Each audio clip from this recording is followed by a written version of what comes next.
little brother has taken control, shoveling dirt in every hole. Predators to condemn your soul, watching you and watching me.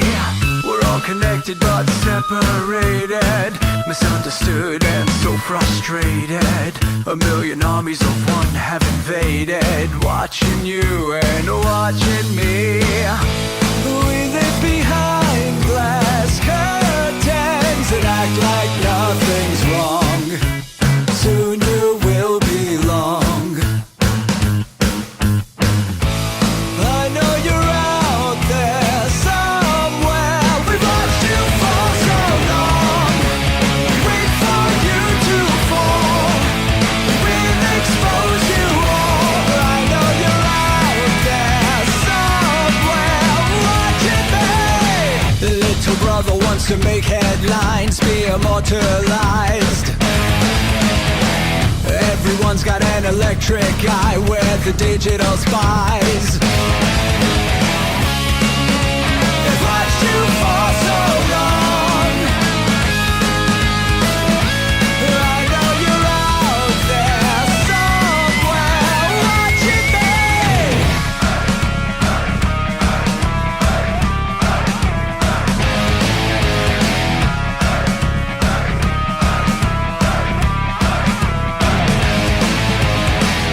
We the people have taken over.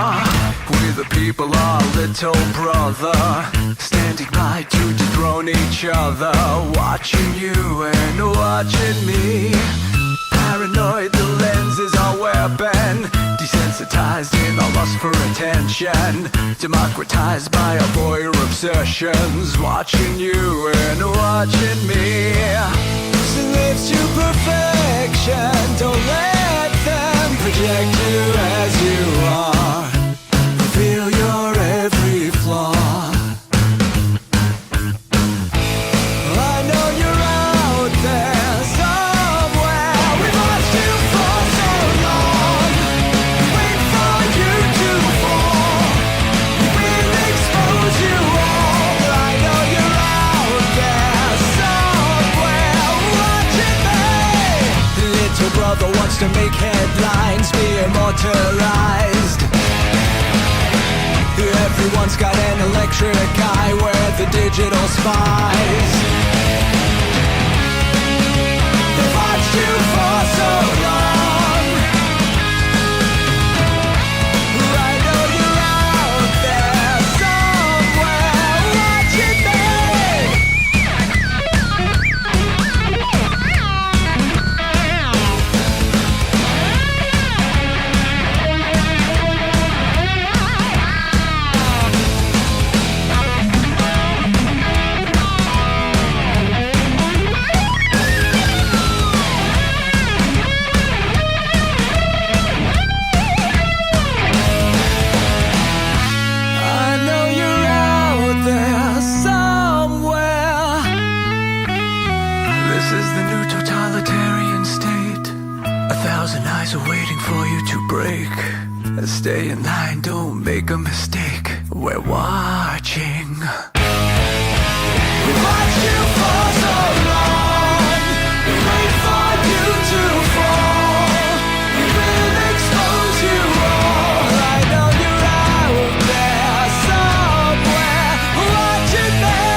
let your experience begin right now.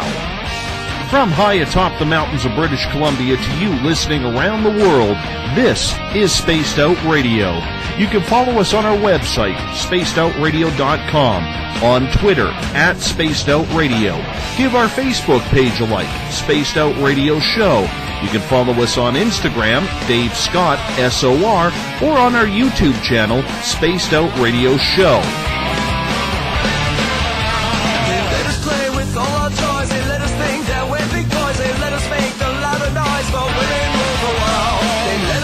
Superman, that we're the only ones who can be strong, but we break on command, cause women rule the world.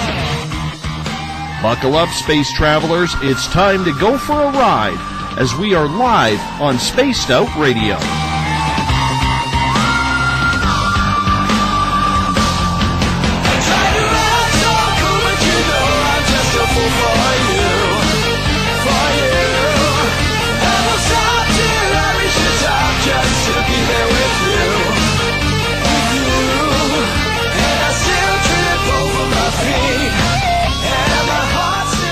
Ignition sequence start. 6, 5, 4, 3, 2, 1. Said the deeper I go, the deeper I fall.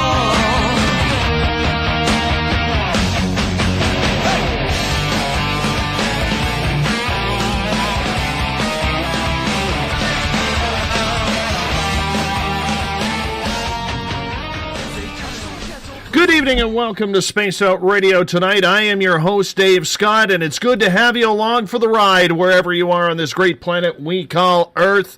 We are live right here at Uncle Jimbo's cabin, a chilly minus 20 degrees here Celsius. It is cold outside in the Great White North on this Tuesday night, early Wednesday morning if you are on the East Coast. Let's welcome in everyone listening in on spacedoutradio.com, on Spreaker, on the United Public Radio Network, the High Plains Talk Radio Network, and on Revolution Radio. We do this thing every night of the week as we rock in and out of every show thanks to our resident guitar god, Mr. Ron Bumblefoot Thal, formerly of Guns N' Roses. Bumblefoot is the official sound of SOR. Hey, you can check us out on Twitter at Spaced Out Radio. Give our Facebook page a like. Spaced Out Radio Show on Instagram. You can follow me at Dave Scott, SOR. Subscribe to our YouTube channel, Spaced Out Radio Show. Find us on TuneIn. Download our shows from iTunes. And, of course, our website is spacedoutradio.com.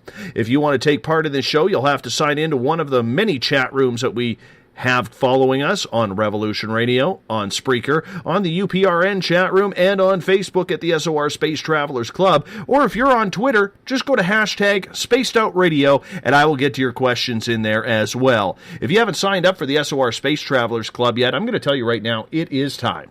It's $5 a month, and with that, your name gets entered in the monthly prize draws. You get access to private group interviews, access to a special section on our website, and much more. Hey, we're going to give you a heck of a lot more than just access to our archives. While on our website, you can read up on my latest blog. Check out Eric Markham's SOR Spacewire for your latest and weird news. And if you've had an experience you just can't explain, fill out an SOR Sightlines report. Our researcher, Mike Schmidt, is ready to find out what's going on. All your personal information is 100% confidential. At this time, we want to welcome in everyone listening in on the United Public Radio Network on 107.7 FM in New Orleans and 160 countries around the world. Good to have you with us on the mighty SOR. If you're listening in on Revolution Radio, remember the Double R Machine is a donation station financed by you, the valued listener. Do us a favor, visit freedomslips.com and donate today. It's one of the biggest mysteries in the United States, and for decades, complicated notes and symbols have stymied law enforcement locally right up to the FBI. To those who lived the experience of the Zodiac Killer, it's a case that still haunts the San Francisco Bay Area to this day. Who was he or she? What happened to him or her? Is he or she in prison or something else? Dead, maybe? Is he or she still killing, but in a different fashion? Did he or she suddenly just lose interest in the bloodlust that kept him or her going? These are all very relevant, unsolved questions. Sure, there's been suspects over the years, but the evidence just isn't strong enough to pinpoint who the true killer is. What we do know is 7 confirmed kills, 37 claimed by the Zodiac Killer, and very little else. Tonight, Michael Butterfield from ZodiacKillerFacts.com joins us to talk about this riddle of murder and mystery. He followed the case by every detail since 1983. We will break it down from the rumors to the reality. Michael's a very talented writer who writes for some pretty prominent true crime magazines as well, and is a student of learning what's behind missing people's cases in and around Arizona and around the world. We welcome in Michael Butterfield to Spaced Out Radio Now. Michael, thank you so much for doing this. How are you? All right, how are you? I am fantastic, and I really appreciate you doing this because, like I told you in our pre-interview phone call, we've been looking to expand our lineup of topics on Spaced Out Radio, and this is really the big leap for us in getting into some true crime, some true mystery. So I want to say thank you for being the absolute first on doing this for us. Well, thanks for having me. Let's learn a little bit about you, because you are a writer. I think you're an incredible researcher, especially with your website, ZodiacKillerFacts.com. What made you so intrigued growing up with this case? Well, I heard about the case when I was about 12 or 13 years old, and, I like most people who have read about it have learned very quickly it's a fascinating and bizarre and horrifying story. And it's made all the worse because it's an unsolved mystery, and I personally hate unsolved mysteries. And I think it's also been very difficult for me and many other people who study the case to understand the person who did this, and that's one of the reasons why we keep looking for answers. If we can't find out who he was, maybe we could at least find out a little bit about what he was like. So to focus on you for the first little bit here, you have an extreme talent in writing and researching. How did you put the two together in combining your interest and intrigue in such a case and other cases like it? Well, I've always been fascinated by true crime stories for as long as I can remember. And I've always been very interested in true crime writing, especially what I consider to be some of the earlier true crime books that were a little more scholarly than the kinds of things you might see today. But I think the reason that my interest in the Zodiac case merged with my desire to research and write about them, because like most people, when I first became interested in the case, I went out to try to read whatever I could about it. And it was very frustrating to find out that much of what is available to the public out there in the form of books and magazine articles and websites and things like that, most of it's just not true, or it's distorted or exaggerated. So one of the reasons that I do what I do is because I want to know the answers to these questions myself. Mm-hmm. And how much have you expanded your own knowledge in regards to everything?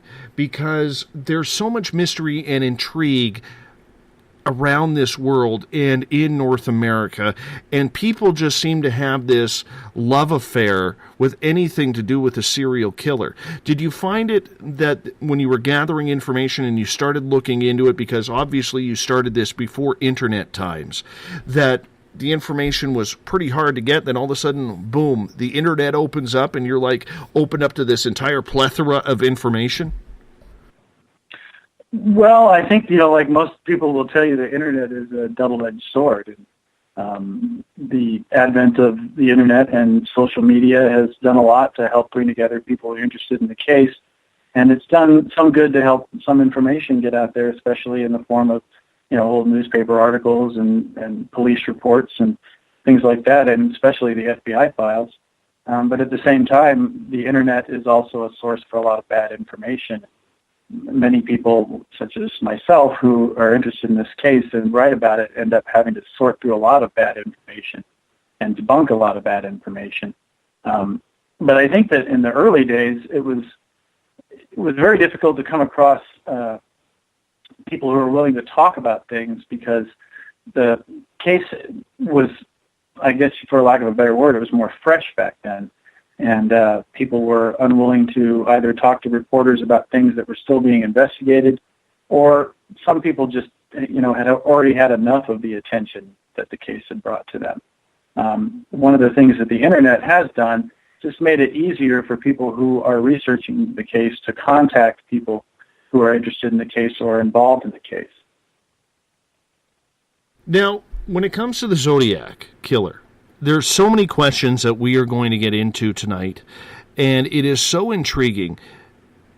Are you surprised that nearly 50 years after this began, that we still have no clue who this is, what the motive was? It really is the United States version of Jack the Ripper in Britain in the late 1800s. Yes, and I'm somewhat surprised that it hasn't been solved. It's extremely disappointing. You know, when I first read about this case years and years ago, I don't think I really believed that it would remain that way for so long. I think, like a lot of people, I thought something would happen. And unfortunately, it hasn't happened. And because of that, the case is very much like the Jack the Ripper case, especially in the sense, as I said to you earlier, that like the Ripper case, the Zodiac case has become the property of pop culture in a way. And because of that, the true story is often irrelevant when people are making TV shows and movies, books about it. The Ripper case, I think there's been over 2,000 books written about that case. And almost all of them are peddling theories that have been debunked or are not supported by any evidence. And the same is true about the Zodiac case now. Unfortunately, like I said, most of what you hear about the case in public is not true. And because of that, the public has a distorted perception of the case, which doesn't match the facts, especially when it comes to the people who've been identified as suspects or the basic narrative of the case. You know, you'll hear that Jack the Ripper must have been a surgeon or things like that, when there are many experts who disagree with that.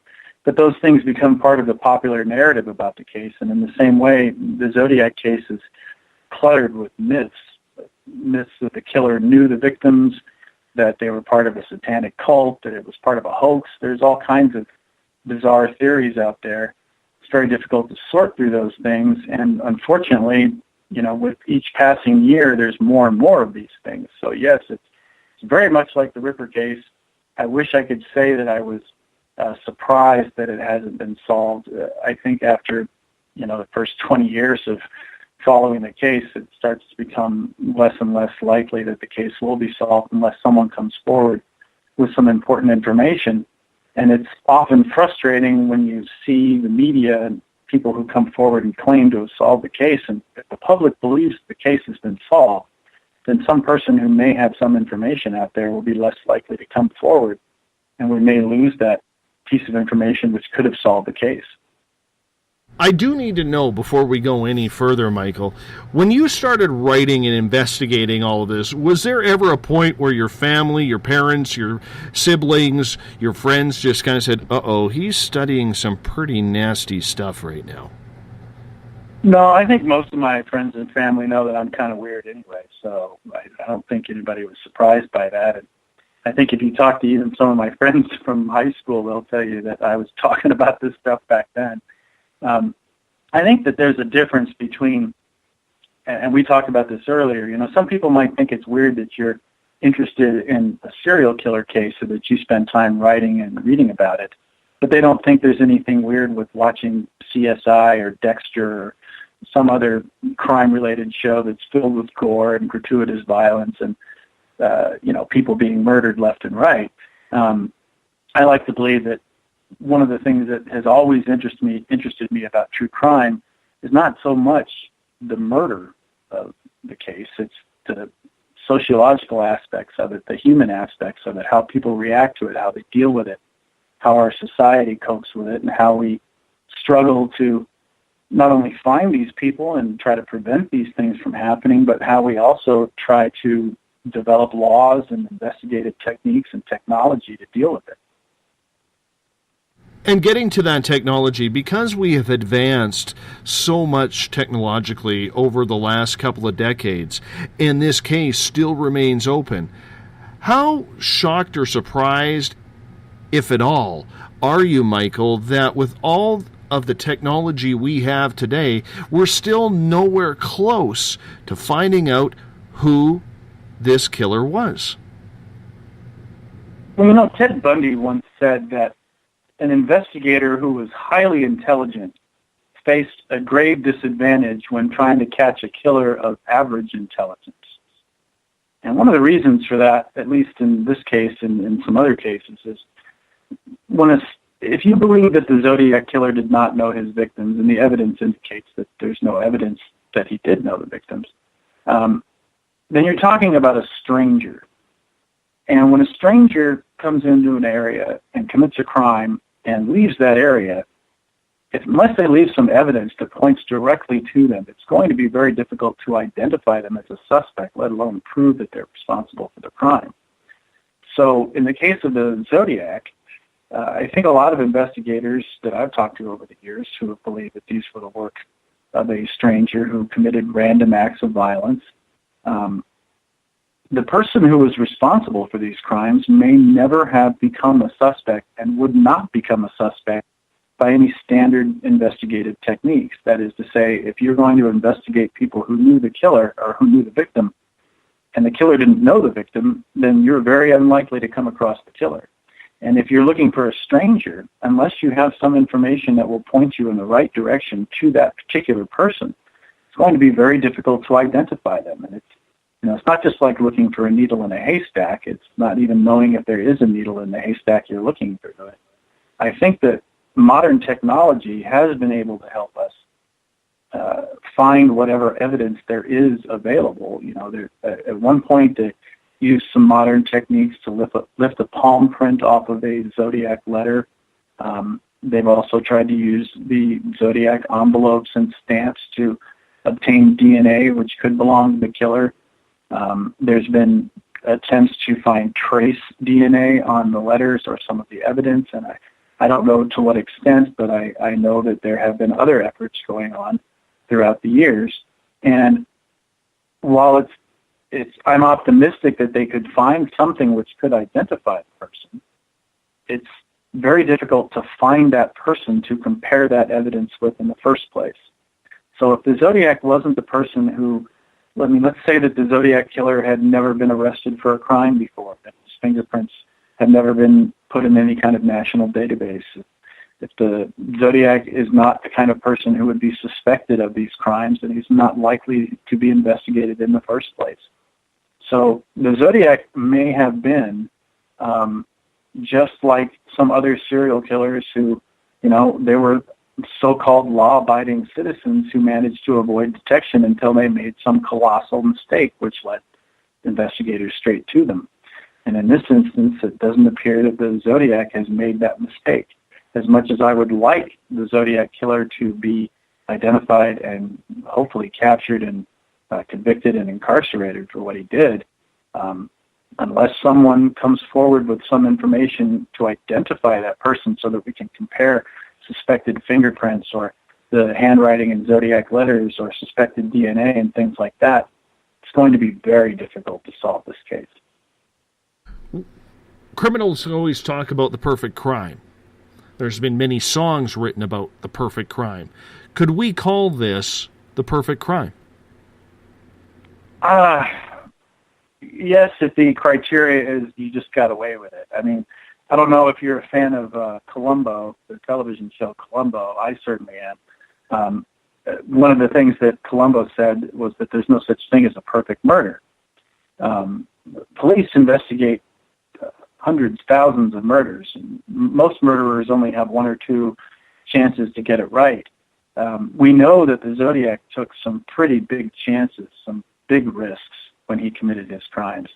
And in the fourth known Zodiac attack, the killer was walking away from the crime scene when witnesses who had called the police witnesses who had described him to the police were watching him walk away, and the police who were responding to the scene, two officers said they saw him, but unfortunately the dispatcher had described the person as a black man instead of a white man.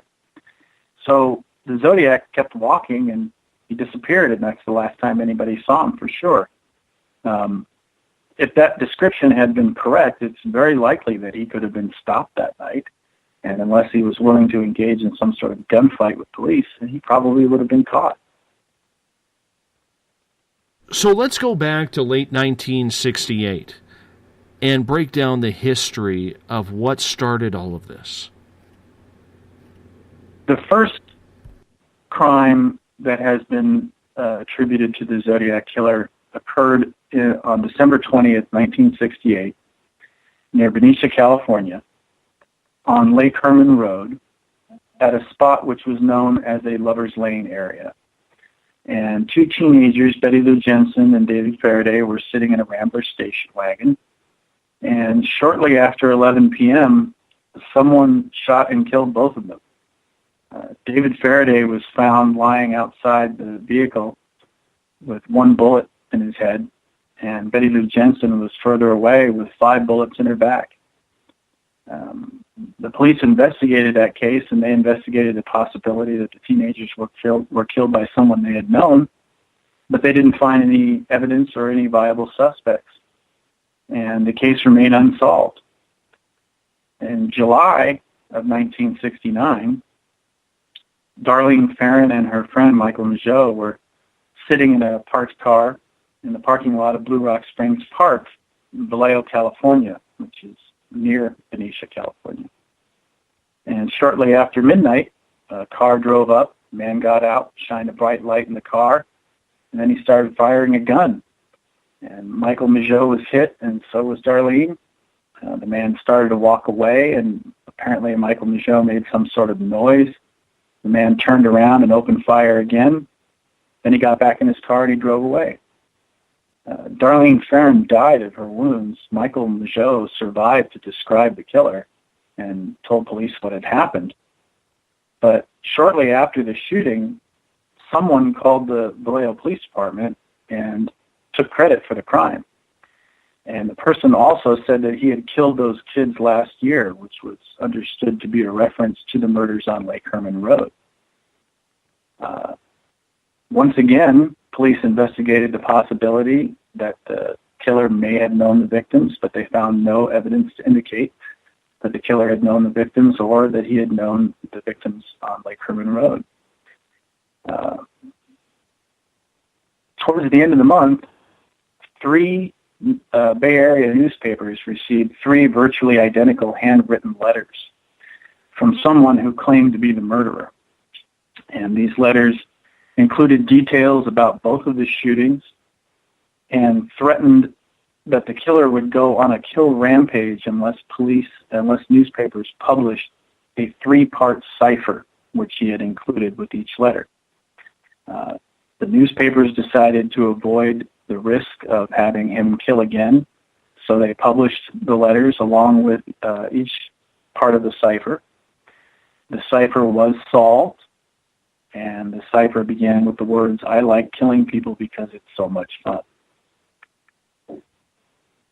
The letter had said that the cipher would contain the identity of the killer, but the deciphered version of the message did not include a name or any information which appeared to identify the killer. There was just some gibberish, some random letters at the end. Police asked that the killer write with another letter filled with more details, and a few days later, another letter arrived, and that letter began with a phrase which became infamous, and that phrase was, "This is the Zodiac speaking."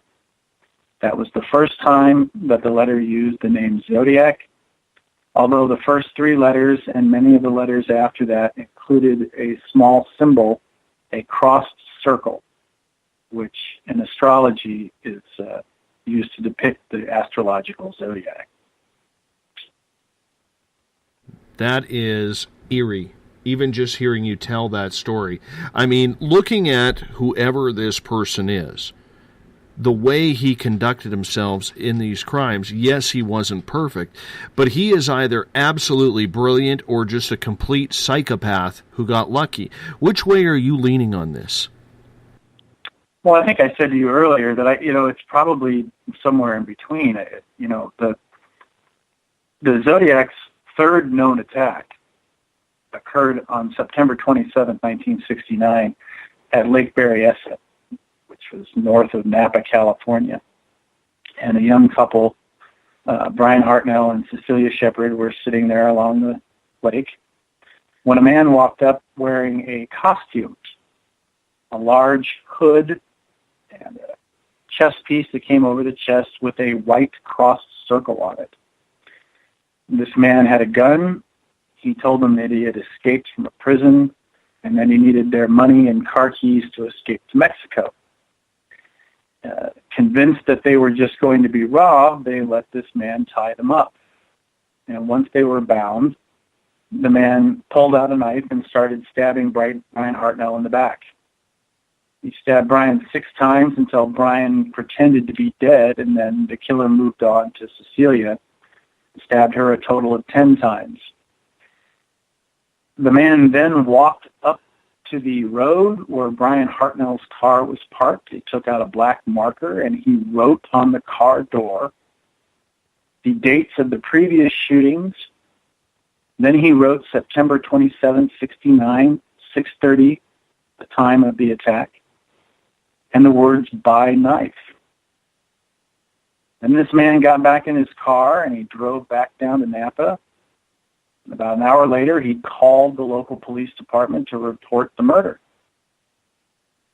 So when you talk about what kind of person the Zodiac was, you have to really stop and think about what kind of a person derived pleasure from what I just told you. I'm not an expert. I don't know if this person was mentally ill or if this person was just morally ill.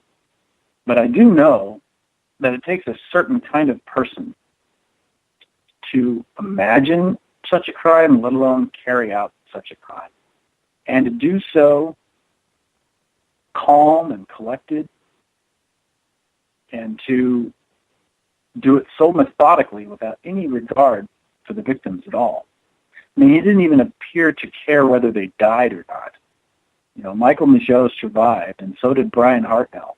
Cecilia Shepard died of her wounds, but Brian Hartnell survived, and that's the only reason we know this story, which is obviously extremely terrifying and bizarre. We wouldn't even know that the Zodiac had even wore a costume or anything like that. And then when you think about the Zodiac's next known crime, which was in San Francisco on October 11, 1969, the Zodiac hailed a cab, and cab driver Paul Stein picked him up, drove him to his destination, and there the person shot Paul Stein in the head. He took a part of his shirt, he took his wallet and his car keys, and he walked off. You have to think it takes a certain kind of person to get in a cab and ask a guy to drive you somewhere and sit there with him. And, you know, the cab driver's probably trying to be friendly and polite. Maybe he's making small talk with you, but at the very least, he's doing something for you. He's taking you where you want to go. He's just doing his job. And the whole time you know that you're going to kill this person. And you get there and you do it and you just walk away. And, you know, shortly after that, the police thought this was just a random murder of a cab driver, robbery gone bad or something. But shortly after that, the San Francisco Chronicle received a letter which said, "This is the Zodiac speaking. I am the murderer of the taxi driver, and here's a blood-stained piece of his shirt to prove it." And, of course, there in the envelope was a blood-stained piece of Paul Stein's shirt. So you're talking about a person who, you know, disturbed doesn't even begin to describe that kind of behavior. And since I'm not an expert, I can't even begin to understand how or why somebody would do something like that. And I think it's way too easy to just think they're sick or they're evil or something. You know, there's something going on with this person. There's something wrong with them. And I think, you know, when you asked me earlier, why am I interested in this? I think just from what little I've told you, you know, how could you ever forget a story like that? And how could you even begin to accept that a person like this existed in the first place, let alone that they got away with it? And that's a surprising fact, that he didn't care how he hurt people. Gun, knife, he was just out to hurt, maim, and if they died, they died. There was no remorse whatsoever. And was there anything more to his MO that the police were trying to keep quiet, but they felt that the public needed to know? Because this is keeping an entire, well, at that time, a couple million people on edge at bay. Well, there was a time when police withheld certain information from some Zodiac letters, such as the Zodiac's bomb threat. At one time, he, at the bottom of the letter, when he took credit for the murder of the cab driver, at the bottom of that letter, he wrote that school children make nice targets. I think I'll shoot out the tire of the school bus and just pick off the kiddies as they come bouncing out. And that scene inspired the famous bus scene at the end of the movie Dirty Harry, where Clint Eastwood is trying to capture the Scorpio killer. The threats that he made they were frightening at the time because, you're talking about, this is in the late 1960s. Today, we're very used to movies and films and real-life cases where serial killers are doing all kinds of bizarre things. But in the late 60s, the term serial killer hadn't really even been coined yet. And so for a person who is carrying out these kinds of horrific crimes in the first place, they start writing letters, bragging about their crimes, calling police, sending pieces of victims' clothing and ciphers and things like that. This was just an unbelievable story. And for people to understand, we live in a world now where when something happens, you hear about it instantly. You hear about it through social media or whatever. It's very difficult for police to keep things secret. Back then, they felt that they had a moral responsibility to keep some of these things secret because they didn't want to panic people. A person who's claiming to murder school children, when that detail came out, it created quite a panic. Police were escorting school buses. They were riding along school buses. Helicopters were patrolling bus routes. People were protecting the schools. Drivers were given instructions on what to do if they were attacked by a sniper. This was just incredible. The panic that you mentioned, what was that like back then? What was going through people's minds? Because obviously there had to be a ton of fear, like you mentioned, when he threatened school buses. Do we know, or do we have an exact picture of what was going through the minds of the citizens of the San Francisco Bay Area at that time? Well, lots of people who grew up in the Bay Area will tell you that in many ways the Zodiac Killer is sort of their own boogeyman. People remember what it was like to go to school with police officers riding alongside you with a shotgun to protect you. There were many parents who thought they should cancel Halloween that year because the Zodiac could take advantage of a night when everybody's wearing a costume, do whatever he wanted to do. There are many stories about couples who are afraid to be sitting out in a lover's lane spot at night because the Zodiac might get them. There's many stories about kids being frightened of the Zodiac Killer at that time. And then I think also the way that the Zodiac was reported in the media, again, this was very unusual. Things like this did not happen. So the fact that you had a person like this out there committing these kinds of crimes was frightening enough. But then when you start to realize that he's threatening school children and he's saying he was going to plant bombs to take out school buses and things like that, it's the stories that people will tell you about what they remember at that time. It's very vivid, and there's not many places in the world who have a little local legend like that to remember from their childhood. Was there an exact time frame in between murders, or did they just kind of happen when they happened? Was he quick to try and throw police off, like it wasn't the second Thursday of every month or something along those lines? No, but most of them occurred near weekends, Friday and Saturday nights. there wasn't any particular pattern, or at least there wasn't any discernible pattern. As I said, the first known Zodiac murder took place on December 20th, 1968. The next attack took place on July 4th, 1969, at the night of July 4th. Then it was September 27th, 1969. At least the crimes started to get closer together. The time between the attack at Lake Berryessa, murder of the cab driver in San Francisco, was just about 2 weeks.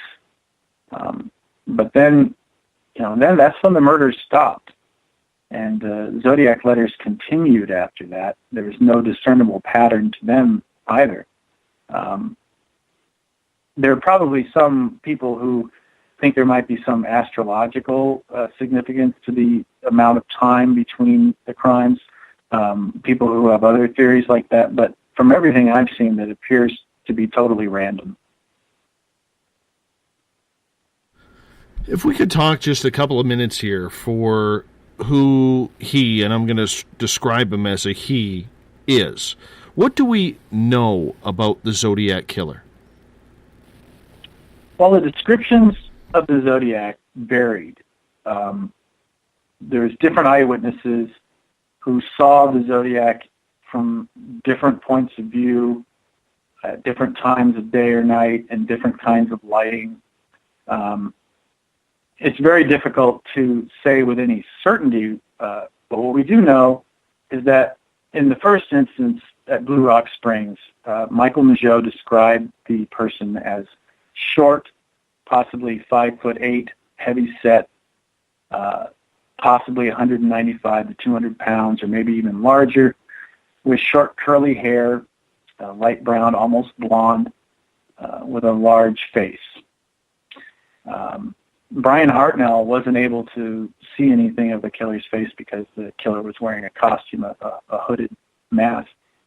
But he did think that the person's voice sounded fairly young. The age of the Zodiac has been estimated to be anywhere from 25 to 45 years old. The witnesses who saw the Zodiac on the night of the cab driver murder in San Francisco described the killer as a white male adult in his early 40s, 5'8", with a heavy build, reddish blonde crew-cut hair.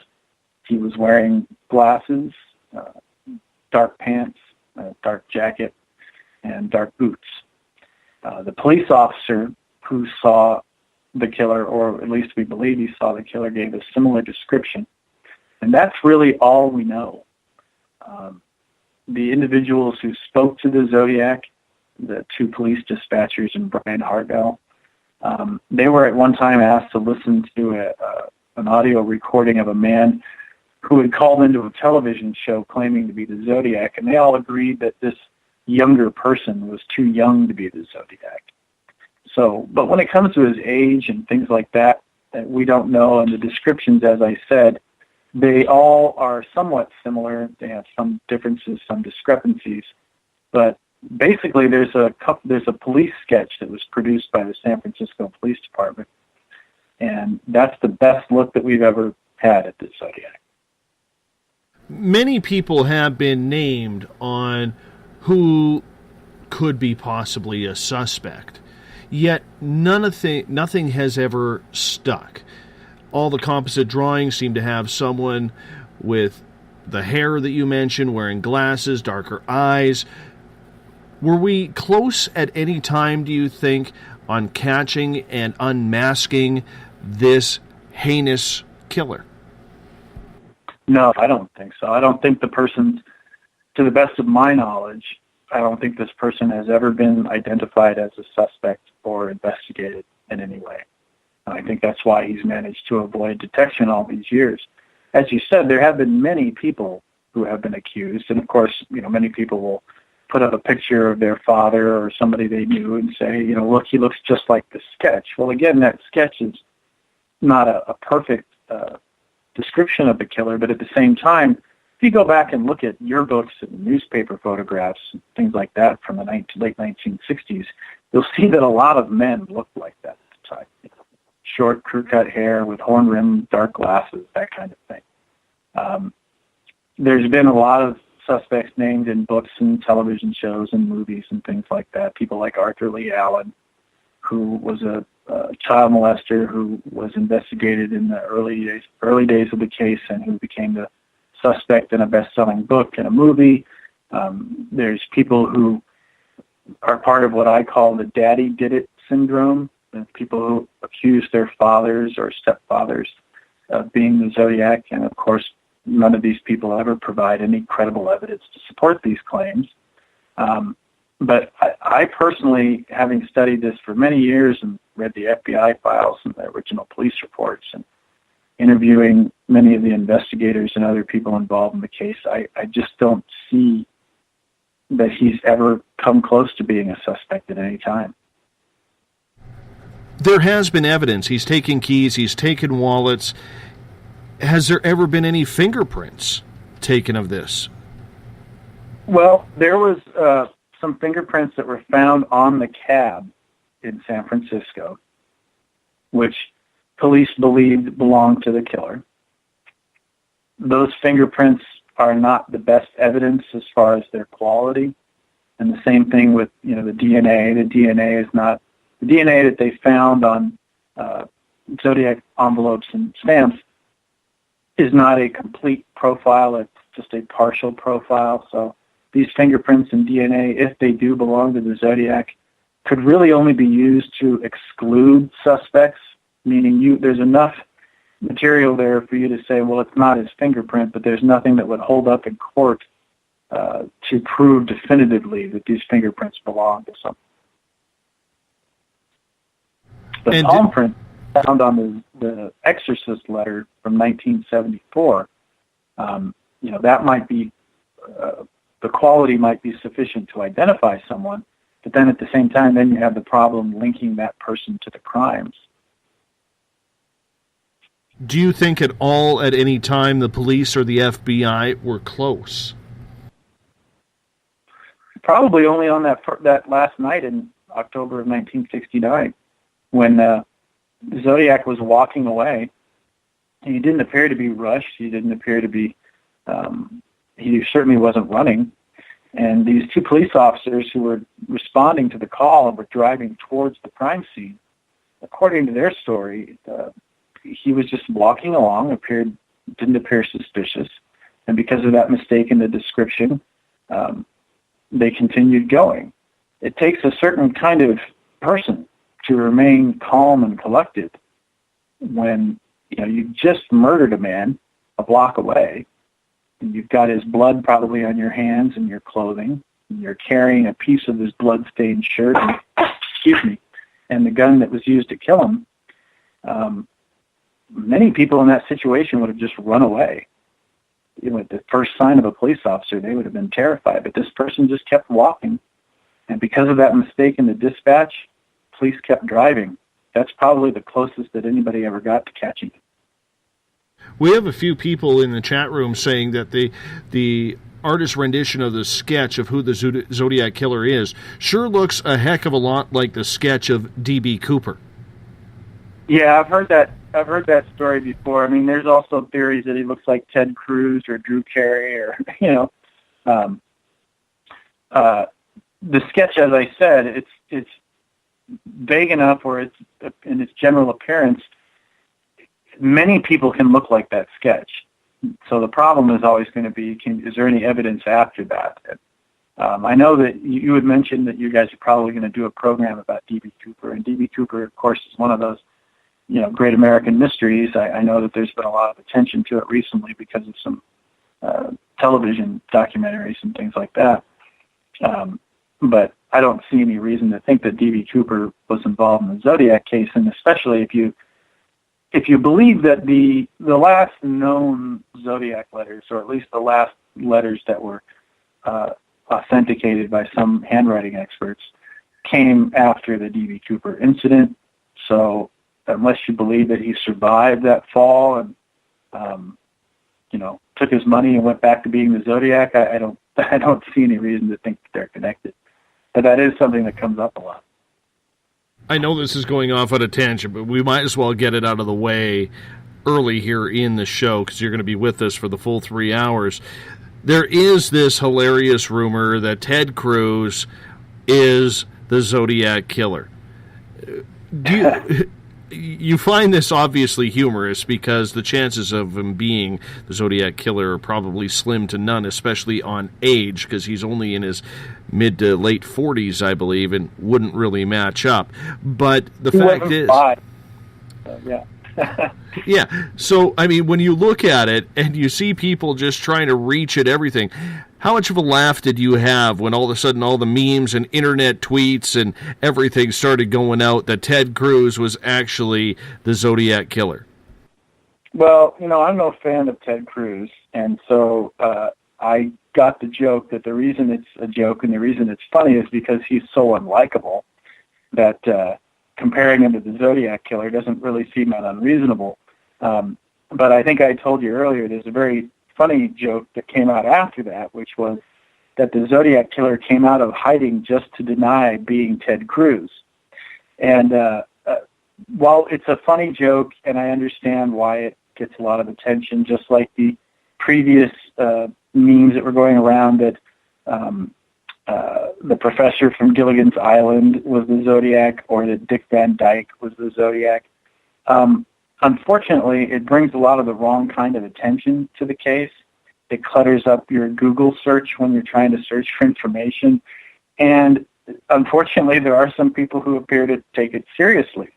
I wrote about this in one of my articles that they did a survey, and they found that among voters in Florida, Republican voters, I think it was something like 1/3 of them thought it was possible that Ted Cruz was the Zodiac. And that's just bizarre, especially when you consider that I think he was born around the time that I was born, which is while this is going on. So, it's amusing, but like a lot of things that bring attention to the case, they end up doing more harm than good. But on the flip side, any news to keep the name in the press is good news because there's still a chance that people may all of a sudden have a flashback memory that hasn't been told. It is possible. That's true, but at the same time, there's also a sort of a saturation that happens with things where people get sick of hearing about it. And unfortunately, more often than not, whenever you're hearing about the Zodiac case in social media or television or radio and things like that, is when someone who has come forward with a book claiming that they've solved the case or something like that. And it brings a lot of attention to the case, then it's always a letdown because these people never have any credible evidence. The case is, of course, not solved. And then every time that you hear something like that, people tend to tune it out. I don't think there would be anything wrong with the Zodiac case not getting that kind of attention for a while. I've heard many people say that it's okay that, or it's not so bad that people do these kinds of things because at the very least it keeps the case alive. And while I agree with that to a certain extent, that, that's the idea that there's no such thing as bad publicity or something. But at the same time, like I said, it does create a lot of confusion. It does create a lot of headaches for law enforcement and things like that. And many of us have to spend a lot of time debunking a lot of nonsense, which would be better off if it wasn't out there in the first place.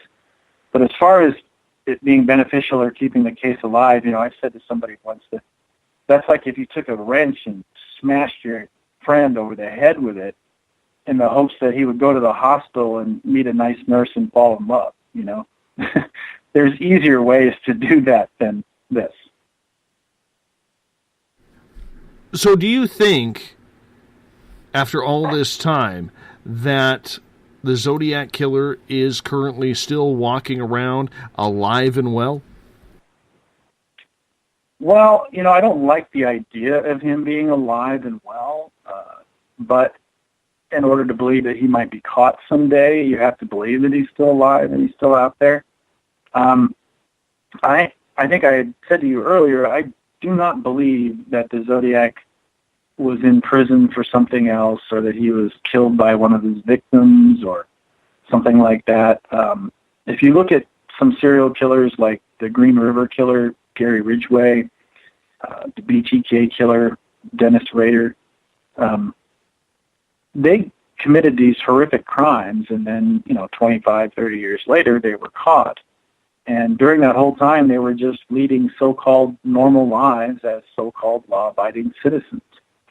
And the Zodiac may have been smart enough to avoid making the same kinds of mistakes that those guys made, which got them caught. Namely, in the case of the BTK Killer, he started to come out again. He wanted attention again. He started writing letters and doing things again. That got him in trouble. That's what led police to arrest him. The Zodiac may have been able to resist their urge to do it, and he may have, according to some theories, he may have been so frightened on that night when he was almost caught in San Francisco that he may have tried to avoid ever risking that again. I would like to believe that the Zodiac could be identified, but there are times when I believe it's possible that he could have died, and maybe he had a shoebox full of some weird stuff like a Paul Stein's wallet and his keys, or the rest of his blood-stained shirt and things like that, and somebody just threw that box out. That would be very unfortunate for the case and for the victims and their families. If the case had never been solved because somebody just threw something away because they didn't know how important it was. But at the same time, I also think about someone like Dennis Rader, the BTK Killer, who, according to his confessions, he kept what they call souvenirs from his crimes, and he kept other things to help him relive these crimes. And he was in the process of getting them all together, I think on a computer, so that his family could discover them when he was gone, after he died. And he wanted the attention. He wanted people to know that he was this powerful serial killer, but he didn't want to face the consequences for it. So he wanted people to find out after he died. And of course, thankfully, things didn't work out that way, and he was captured. But it's possible that the Zodiac might be that kind of a person. He may be somebody's grandfather. He may be retired and enjoying his life right now, and he may occasionally go down to the basement and open some old locker or trunk or something and pull out these things and relive his crimes and hope or plan to have these things come out after he dies. In a perfect world, we would find out who he was. The frightening thing is the idea that he could just die and no one ever knows. When you have looked into who he is, and we only got about 3.5 minutes before we have to go to break here, do you think that he is probably, or was probably, a family man, maybe a good career, a homeowner, or do you take him, in your opinion, more of a recluse, stayed away from people in order to not be in so much human contact so he could do this a little bit more privately? Do you take him for a former military man, maybe served in World War I, World War II, Korea maybe? Well, it's possible that he could have had some military training, although there's no solid evidence to indicate that. It's possible that he may have been the kind of person like Dennis Rader or Gary Ridgway, or he had a family. Dennis Rader was a father, husband. He was also the president of his church. He lived a so-called normal life. There are times when I think that the Zodiac could be like that, but there are other times when I start to think that he might have been more of a loner type. Sometimes because of the amount of time it must have taken him to write these letters and ciphers and things, he may have been a solitary person. But then at the same time, Dennis Rader created ciphers and wrote letters and things, and he was doing it in the same house or on the same property with his family. So who knows? My gut is that he's probably somewhere in between. He's probably someone who, he has friends and family like most people. He may keep to himself sometimes. He might be of average intelligence, and he may, he may be the kind of person who continued committing crimes that he just chose not to connect them to the Zodiac. He didn't want to get involved in that anymore. He didn't want to take that risk. If you wrote a letter today saying you were the Zodiac Killer, and you sent another piece of the cab driver's shirt with it or something like that, that would launch this huge investigation, and it would prove that you were alive. Right now, nobody knows, and it's a big mystery. I think that the Zodiac might have been, like I said, somebody who was just a little smarter than Dennis Rader and was able to resist that. And, he might be in a retirement home right now. He might have grandchildren sitting on his knee. That's frightening. Do you think there was anything maybe a little bit paranormal or supernatural about it? That maybe it was just the devil himself coming through? And I mean that with all seriousness. Yeah, I don't think so. I mean, if there was something to indicate that, I believe that, but I don't see anything.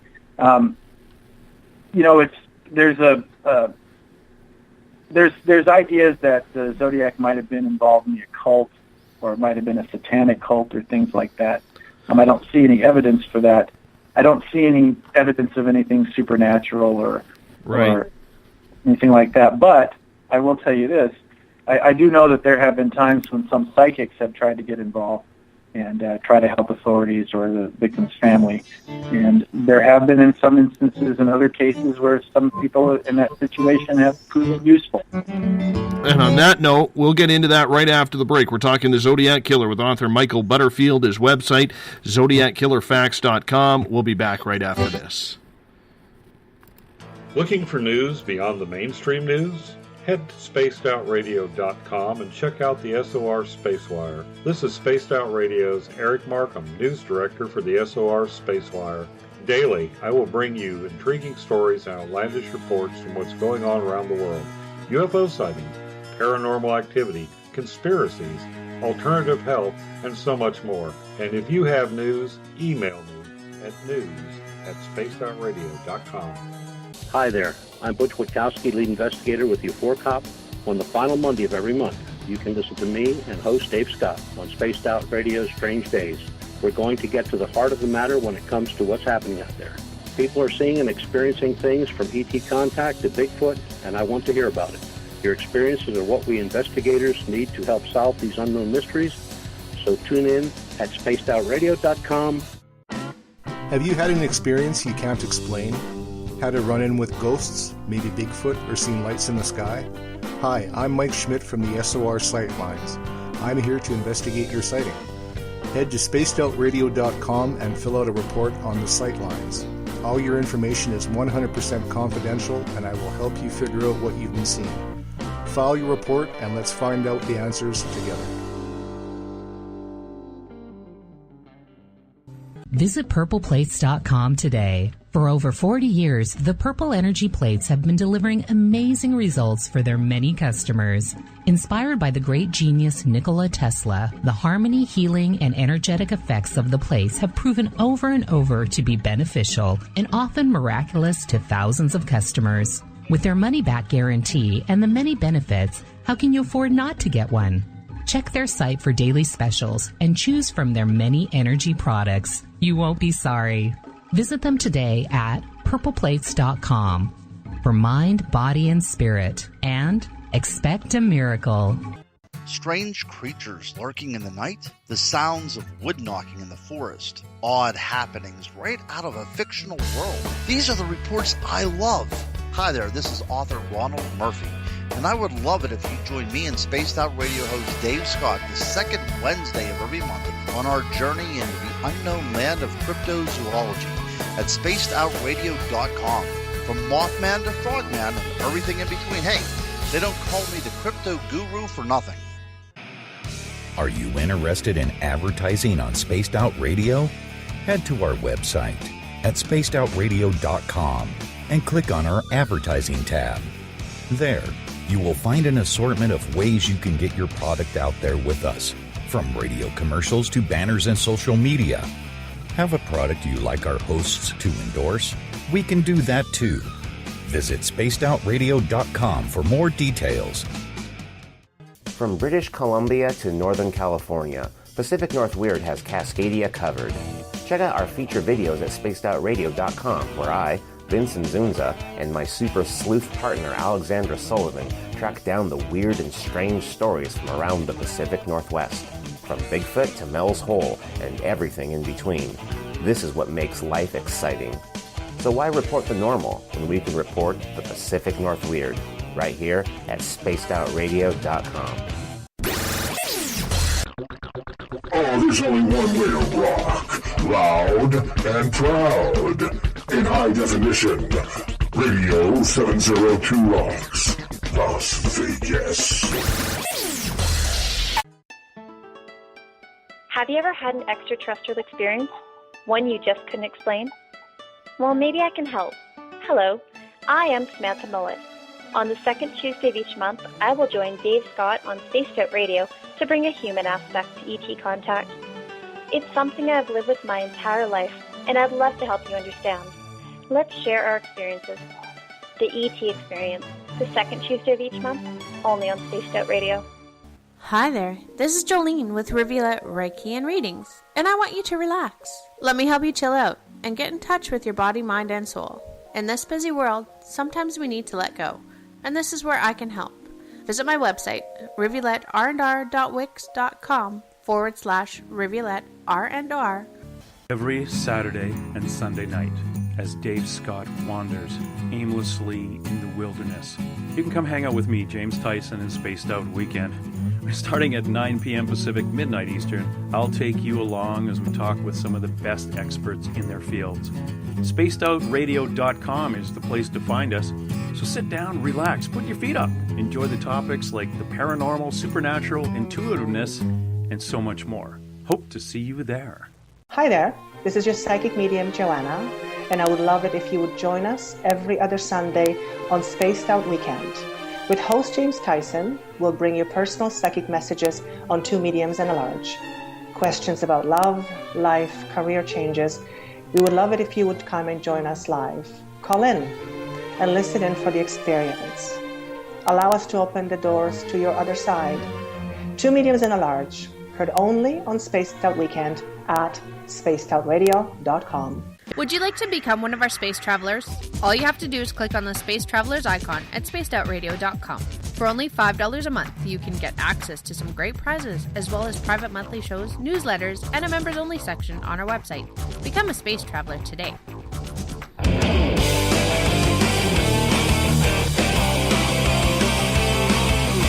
Do you have a topic or a guest that you'd like to hear on Spaced Out Radio? Let us know at spacedoutradio.com, where you can sign up to become a Space Traveler member today. Or you can find us on Twitter at Spaced Out Radio and on our Facebook page, Spaced Out Radio Show. Hour number 2 of Spaced Out Radio is underway here at spacedoutradio.com.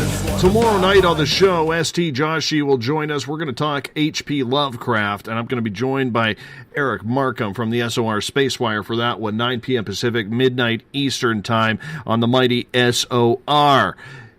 If you're listening in on the United Public Radio Network live on 107.7 FM in New Orleans and 160 countries around the world, thank you so much for tuning in on the mighty SOR. We really do appreciate that. Make sure you fill up the chat room so we can chat with you live during the show. If you're listening in on Revolution Radio, it is a donation station financed by you, the valued listener. Do us a favor. Visit freedomslips.com and donate today. Bill Cardwell has set the password in the SOR Space Travelers Club for tonight. Thermohyperestasia. Thermohyperestasia is your password. I think I got that one right. If you're an SOR space traveler, you know what to do with it. Use it wisely. If you want to follow us on social media, you can do so at Spaced Out Radio on Twitter. Use the hashtag Spaced Out Radio if you want me to get to your questions. You can follow me on Instagram, Dave Scott, SOR. Subscribe to our YouTube channel, Spaced Out Radio Show. On Instagram, I can be followed at Dave Scott, SOR.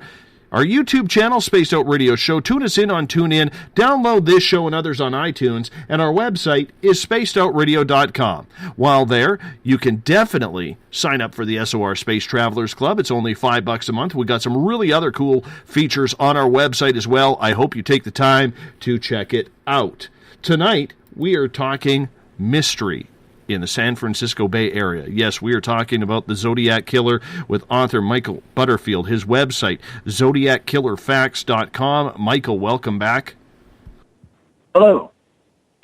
right before the break, you were talking about many psychics have tried to help police on this case, and we got cut off by the commercial break. I'm curious if you could just repeat what you were saying on that, because there's a lot of talented, intuitive people out there, and the fact that they haven't been able to really find much on them is intriguing as well. Yeah, I mean, I should clarify. There haven't been any specific instances of known psychics helping individuals or helping law enforcement in the Zodiac case in particular. There have been some who have tried to, come forward and talk to some of the families of the victims and newspaper reporters and things like that. But as far as I know, there was never any official or unofficial cooperation or consultation with a psychic or anyone like that through law enforcement. I do know of other cases where psychics have tried to help out, and in some instances have proved useful. One of the things, just for your audience, I'm not a big believer in supernatural things or psychic abilities or things like that, but I'm also, I'm not convinced that those things are not possible, which I think is, a healthy, skeptical point of view about things. But one of the things that made me interested about that was when I read a book by Joe Kozenzak, who was the investigator in the John Wayne Gacy case. And he talked about how they had consulted a psychic and had gotten some information which he believed was useful. So, I'm like most people who are trying to find the answers to these kinds of things. I'd be willing to take any help from anybody that actually proved useful and could help identify or capture this person.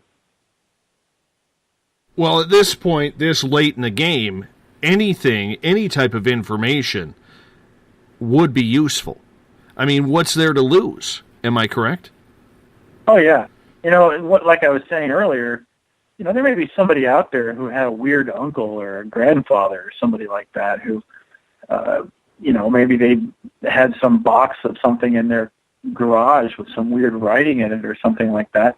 Or somebody just might know that someone in their family or some friend or some acquaintance or something, that they lived in that area at that particular time and may have had some interest or made some statements or something that made them appear suspicious. But as you said, it's almost 50 years now. Unless there's something really solid, it's going to be hard to prove anything. I mean, it'd be very difficult for anybody to say they had an alibi for any of these dates because it happened so long ago. They wouldn't even remember what they were doing at that time. If police have, a confession, if they find a piece of Paul Stein's shirt, if they find his keys or his wallet with his driver's license, or they find somebody has a bunch of writings with handwriting that experts determined is the same as those in the Zodiac letters, they match that palm print or DNA. If someone comes forward and says, I know they did this and here's why, all of those things could help. So I don't want to discourage anybody. I don't want to seem discouraging or I don't want to be a downer about it. It's certainly possible that we could solve this case, and I hope that somebody out there does have some information that would come forward. It's just unlikely that any traditional path of investigation is going to lead to this individual because most of those paths have been exhausted already. As I said, investigating people who knew the victims or, sex offenders in the area or people who had committed similar crimes or things like that. The FBI and all those law enforcement agencies have always done their best, at least from what I can see in the FBI files and official police reports and things like that. Always done their best to try to investigate any possible angle. And even, these people who come forward and say it was their father or it was their cousin or their uncle or somebody like that, more often than not, the police will actually investigate these things and determine that there's nothing to them. So there's still people out there who want to solve it. There's still people out there who are trying to solve it. And all it would take is some solid information and point them in the right direction. Besides the wallet, the shirt, and the keys, did he take trophies from any other victims? Not that we know of. At Lake Berryessa, he asked Brian Hartnell for his keys and his money, and Brian had thrown them on the blanket, but the killer didn't take them. We don't have any evidence that he took anything from Lake Herman Road or Blue Rock Springs, and there's theories that he's involved in other crimes, and to the best of my knowledge, there's no evidence that any trophies were taken from there. It's possible that he could have taken something that nobody noticed, or that maybe he had taken photographs or done something like that, and that would not be, we were talking about Ted Bundy earlier. Ted Bundy told an investigator at one time that when the police came to search his apartment, or search the place where he was living, he took a shoebox that he had and he put it in the laundry room. He hid it somewhere in the laundry because that shoebox contained Polaroid photographs he had taken of his victims. And, of course, anybody could have found those at any time, but that was just a few years after the Zodiac case, and it's perfectly possible that the Zodiac, he might have taken a tape recorder or a camera of some sort. We don't know. He claims that he killed 37 people. There's only on record 7 kills to his name. Do you think that there's a lot of other unsolved cases out there related to him that maybe we just haven't found the body, or maybe they were just so different that he mixed up what he was doing? Well, that's a good point, and it's a little confusing sometimes. In some of the Zodiac letters, the killer included what has been referred to as a box score. And that was where he would write the phrase, he would write a little Zodiac symbol across the circle, and next to it he would write a number like 37. And then below that he would write the words, or write the phrase SFPD and the number 0 to prove that he was winning whatever game he was playing. Some people interpreted that as a body count, and it's perfectly possible that's what it was. It's also possible that it was inflated, that he didn't kill anywhere near that number of people. But it's also possible it could have meant something else. As far as how many people we know that he killed, again, we're just doing our best to use the information to determine which crimes he was most likely responsible for, and specifically the 4 crimes for which he took credit. He murdered David Faraday and Betty Lou Jensen. He murdered Darlene Ferrin, and Michael Michaud survived. He murdered Cecilia Shepard, and Brian Hartnell survived. And he murdered the cab driver, Paul Stein. Those are the only crimes that we can say with any reasonable certainty that he was most likely responsible for. Although he did take credit for an unsolved murder in Riverside, California in 1966. And he did take credit for the failed abduction of a woman in California in March of 1970. There are theories that he was connected to the murder of a young couple near Santa Barbara in 1963. And there are many theories that try to link him to unsolved murders throughout California and the United States after his last known murder in 1969. Very interesting, because for somebody like this, as sick as this person or this individual was, just to kind of walk away from it seems totally illogical. Well, and that was the next point I was going to make. After the murder of the cab driver in San Francisco, the police, in their press conferences and statements to reporters, they described the killer as clumsy and sloppy. And, of course, they were saying that the killer had been seen by witnesses. They had a sketch of him. And they were saying that they had fingerprints. In a Zodiac letter, the writer claimed that he didn't look like the sketch, that he was wearing some sort of disguise. He claimed that he was wearing transparent airplane glue on his fingertips to prevent leaving fingerprints. And then he said that he was no longer going to announce his murders. that he was angry with the police for telling lies about him. And because of that, like a child, he was going to take his ball and go home. He wasn't going to play anymore. And he said that in the future, he would try to make his killings look like routine robberies or fake accidents or killings of anger. And after that, he made vague allusions to crimes. He made vague references to a number of victims, and that number would change over time. Some letters would have the number 12, and then the number 13, and then the number 14 would be in another message, and then the number would keep going up. And, there was a gap between letters from March of 1971 to January of 1974. And in 1974 is when the more letters arrived, excuse me, but those letters did not use the name Zodiac.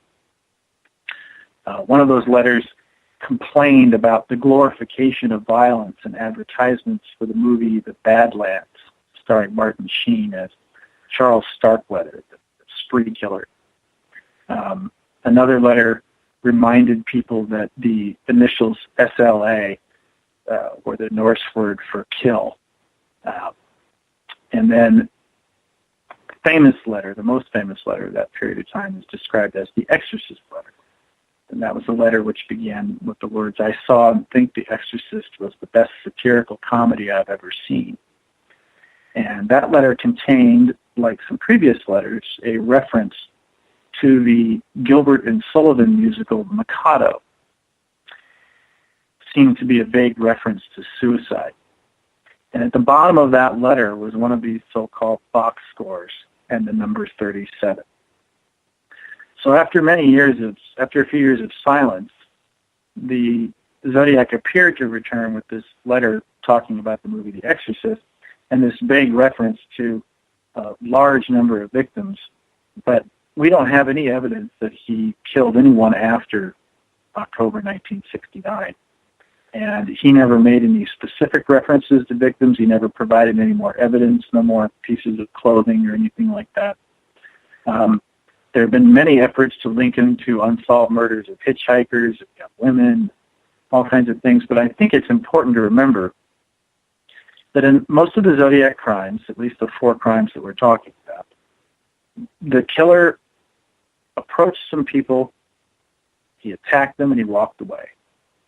There was no robbery beyond taking, a wallet, the keys, and things like that. He left money behind. There was no sexual assault. There was no attempt to torture or somehow physically abuse the victim beyond just the act of stabbing or shooting them and then walking away. And all these other crimes, which some people have tried to link to the Zodiac, have been sex crimes or robberies or abductions and other things which don't appear to be in the same realm as the Zodiac crimes. I want to get to a couple of questions here from our audience. This one comes from Mario. In the first hour, Mario says, Michael, you made mention that you believe the Zodiac Killer was a man of average intelligence. Why do you believe that? I'm sorry if I said that I believe he is. I said it, I'd like to believe that it's possible that, I guess I should say, I don't buy into the criminal super genius theory of the Zodiac, that he was some sort of brilliant madman kind of thing. And I also don't buy into the idea that he was some drooling psychopath, some, loner who couldn't hold a job or couldn't maintain relationships or couldn't interact with people on a social basis. So when I say average, I mean somewhere in between those two things, those two extremes. I think he was probably someone who was smart enough to plan ahead and to anticipate certain things that might come up during his crimes, someone who was able to carry out his crimes with a certain degree of competence so that he wasn't captured, who had enough knowledge to operate weapons and create ciphers and things like that.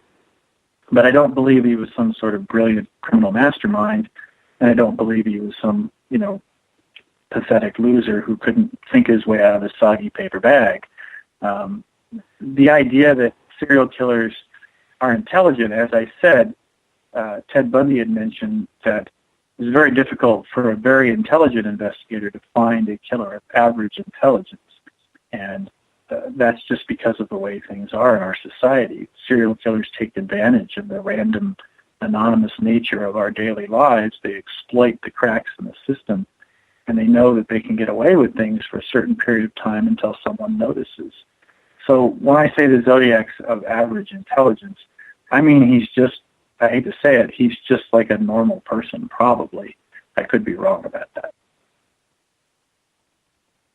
Another question comes from Gail, and she is asking, Mr. Butterfield, what do you think of Cheri Jo Bates' murder in 1966 in Riverside? Yeah, that was one of the crimes I mentioned, and that was just the 50th anniversary of that case just came and went. It was another disappointing year of that case not being solved.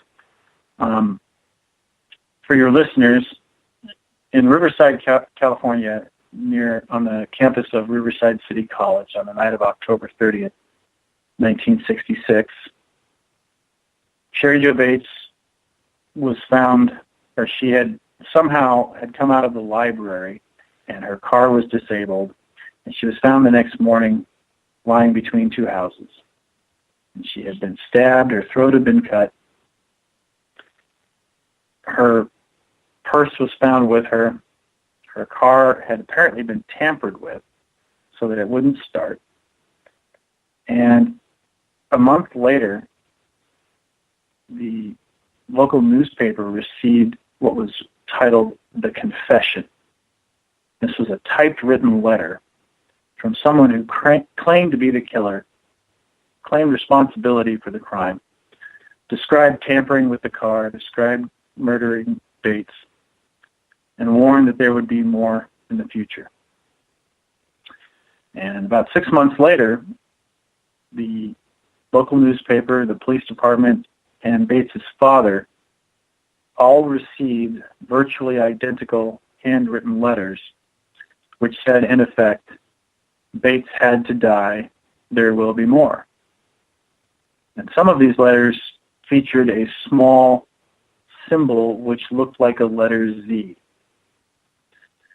And in 1966 and 1967 and in the years that followed, the local police department told the FBI and reporters that they believed the author of the confession was responsible for the Bates murder. In 1969, some people noticed the similarities between the Zodiac case and the Bates case. And the investigators explored the possibility that they were connected. And at one time, the Riverside investigators and the investigators from Northern California agreed that the Zodiac was a likely suspect in the Bates murder.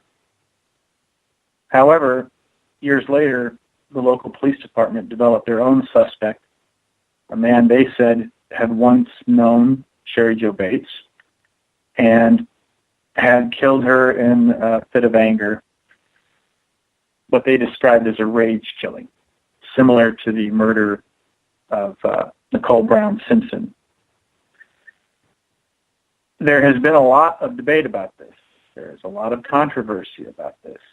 There were some hairs found on Cheri Jo's hand in some dried blood, which investigators believed belonged to the killer. And the DNA of that hair was compared to the DNA of the suspect favored by the Riverside Police Department, and there was no match. So either that hair did not belong to the killer, or that hair did belong to the killer and the Riverside suspect did not kill her. If the Riverside suspect did not kill her, then you have to look at other suspects.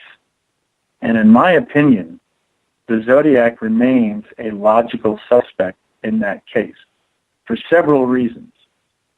One of them being the fact that, like the Zodiac, whoever did this, the person who at least sent these letters, sent 3 virtually identical handwritten letters. There aren't a lot of serial killers in history who have done that. 3 virtually identical handwritten letters. Some of the Zodiac letters contain misspellings that are found in both the confession letter and on a desk where authorities found a bizarre poem etched into the desktop in the Riverside City College library. There have been experts who've determined that the handwriting on the desk, on these 3 letters, and on the envelope which contained the confession, which was typewritten, there have been experts who have concluded that that handwriting matches the handwriting in the Zodiac letters. There are other experts who disagree. I tend to think that a connection is likely, although I'm still on the fence, and like most people, I would hope would be honest enough to say, I don't know. But I do think, my personal opinion is, that Bates was killed by a stranger. The confession letter makes an effort to portray the killer as someone who had known the victim, to describe years of brush-offs. Apparently this person had some sort of romantic interest in Bates and was rejected, and that's what the phrase brush-offs referred to.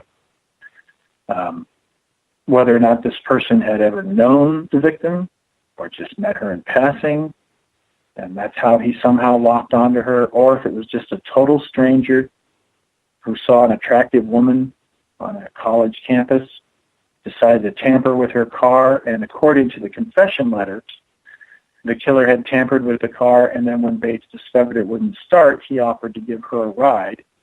And as they were walking to wherever he told her his car was, according to the letter again, the killer said, well, it's about time.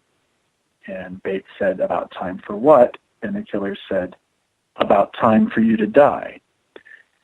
And we don't know if that exchange actually occurred. We don't know for sure whether or not Bates actually came out and found her car wouldn't start and he offered a ride, or if he just pointed the gun at her and dragged her away. We don't know.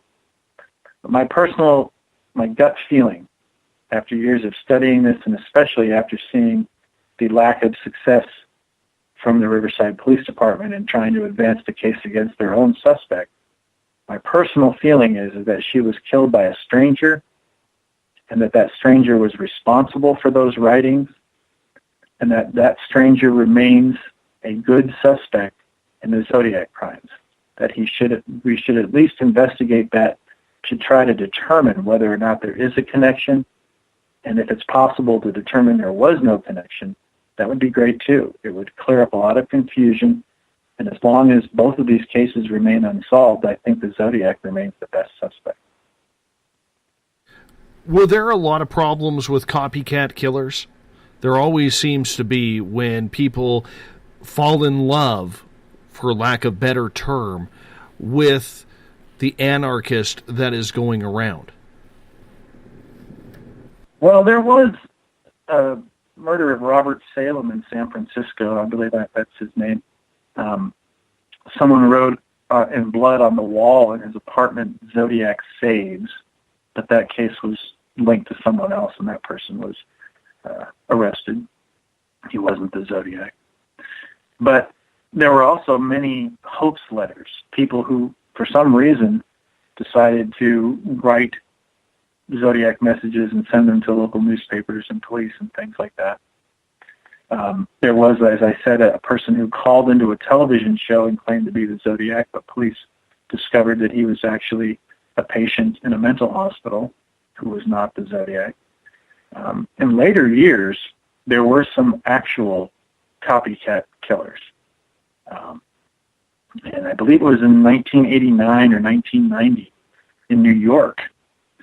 Someone began shooting people and claiming to be the Zodiac killer. This person sent letters and actually claimed to be the California Zodiac.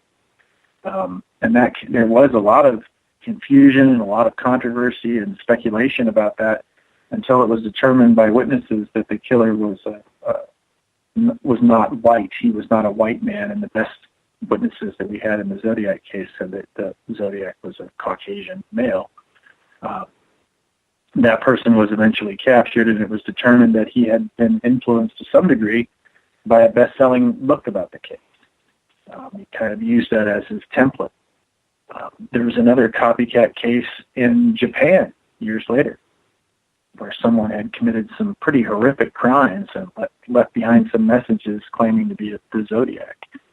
And then shortly after the movie Zodiac came out in 2007,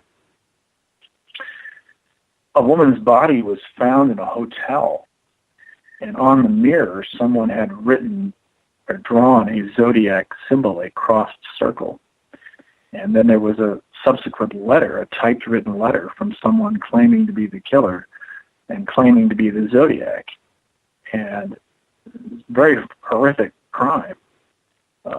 Police determined that the victim was pregnant, and then they discovered that the man who was most likely the father was the suspect, and they investigated, and that person was subsequently tried and convicted and is in prison right now. So there have been some, over the years, I mean, over the last 40-something years, there have been many people who have pretended to be the killer in hoax letters or who have actually gone out and harmed and killed other people. Get to some other questions from our audience here. Ron is asking, was there any sign of attacks or any sort of cannibalism like Jeffrey Dahmer when he was taking advantage of his victims, or was it literally just pull the trigger or stab the knife and then leave? Yeah, there was nothing. As I said, he didn't even make sure these people were dead. At Lake Herman Road, it appears that the killer shot David Faraday at close range and then shot Betty Lou Jensen as she was trying to run away. The killer just got in his car and drove off. At Blue Rock Springs, the victims were sitting in a car. A person walked up and just opened fire on them and then drove away. The only time where the killer appears to have actually engaged in any kind of behavior that might be described as sadistic was at Lake Berryessa when he stabbed the victims. But then again, he appeared to do so. You know, Brian Hartnell said that he just pretended to be dead and the killer stopped stabbing him and moved on to Cecilia Shepard. And he apparently attacked her until he thought she was close to death, or until he was satisfied, approximately 10 times. He stabbed her 10 times. And then he just walked away. With the cab driver, Paul Stein, you know, again, he shot him almost point-blank range in the head and just left the scene. He only interacted with the body long enough to remove a piece of Stein's shirt. So there's no evidence of cannibalism or anything like that, but there's also no evidence of robbery or sexual assault or any other kind of motive that we might understand. Moving on to questions here, let's get to one from Michael. He is asking, what do you believe his motives were in this killing spree? That's a really good question. I've been struggling with that for years. As I said, it's very difficult for me to understand what kind of pleasure someone could derive from doing these things, and I guess maybe I just am not imaginative enough. I don't know, but I can say this. It appears at some point that that writing the letters and making threats, taunting authorities, scaring the public with bomb threats and threats to assassinate school children, it appears that at some point that became more important to him than the actual act of killing. Because you have this period of time from December 1968 to July of 1969 where there's a murder and then nothing happens. And then after the murder, 26 days or so after the second shooting at Blue Rock Springs Park, that's when you start getting the first letters. Now, before that, there had been a phone call. The person appeared to enjoy taunting the person on the other line. The dispatcher who took that call said that the person was taunting when they said goodbye and bragged about being the person who did it. Then came the letters, which were even more taunting, more threat. And he sent these letters to 3 different newspapers. Wanted to make sure they got published, but he also kind of forced them all to work together. And he created a lot of attention. He scared a lot of people. He was on television. There's footage of Walter Cronkite on CBS News talking about the threats to school children and school buses. Then you have a period of time where nothing appears to happen at all, where he seems to just sit back and enjoy this attention. And then comes the murder at Lake Berryessa, where he's wearing a costume and he leaves behind a message on the door, and then he calls police after that. And there's nothing for 2 weeks, and then you have this murder of this cab driver. And then comes the threat to kill school children and the piece of the driver's bloody shirt. And then after that, there's no more murders, but there's many, many letters after that. There's maps with clues. There's more ciphers. There's greeting cards. There's greeting cards that said things like, I'm sorry I haven't written, but I just washed my pen.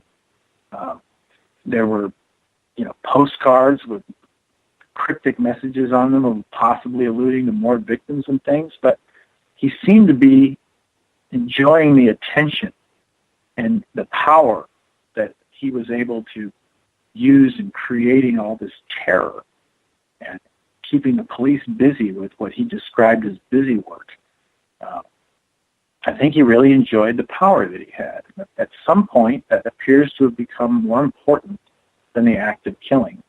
So when you get down to what his motives were, I don't know what drove him to kill, but it appears that he killed in order to get that attention, and that the act of killing itself was not the thing that ultimately satisfied him, that it was a means to an end. And maybe that is why, after he was almost caught in San Francisco, he was able to sort of sit back and not feel the need to kill anymore, but he was able to get what he really wanted, which was the attention.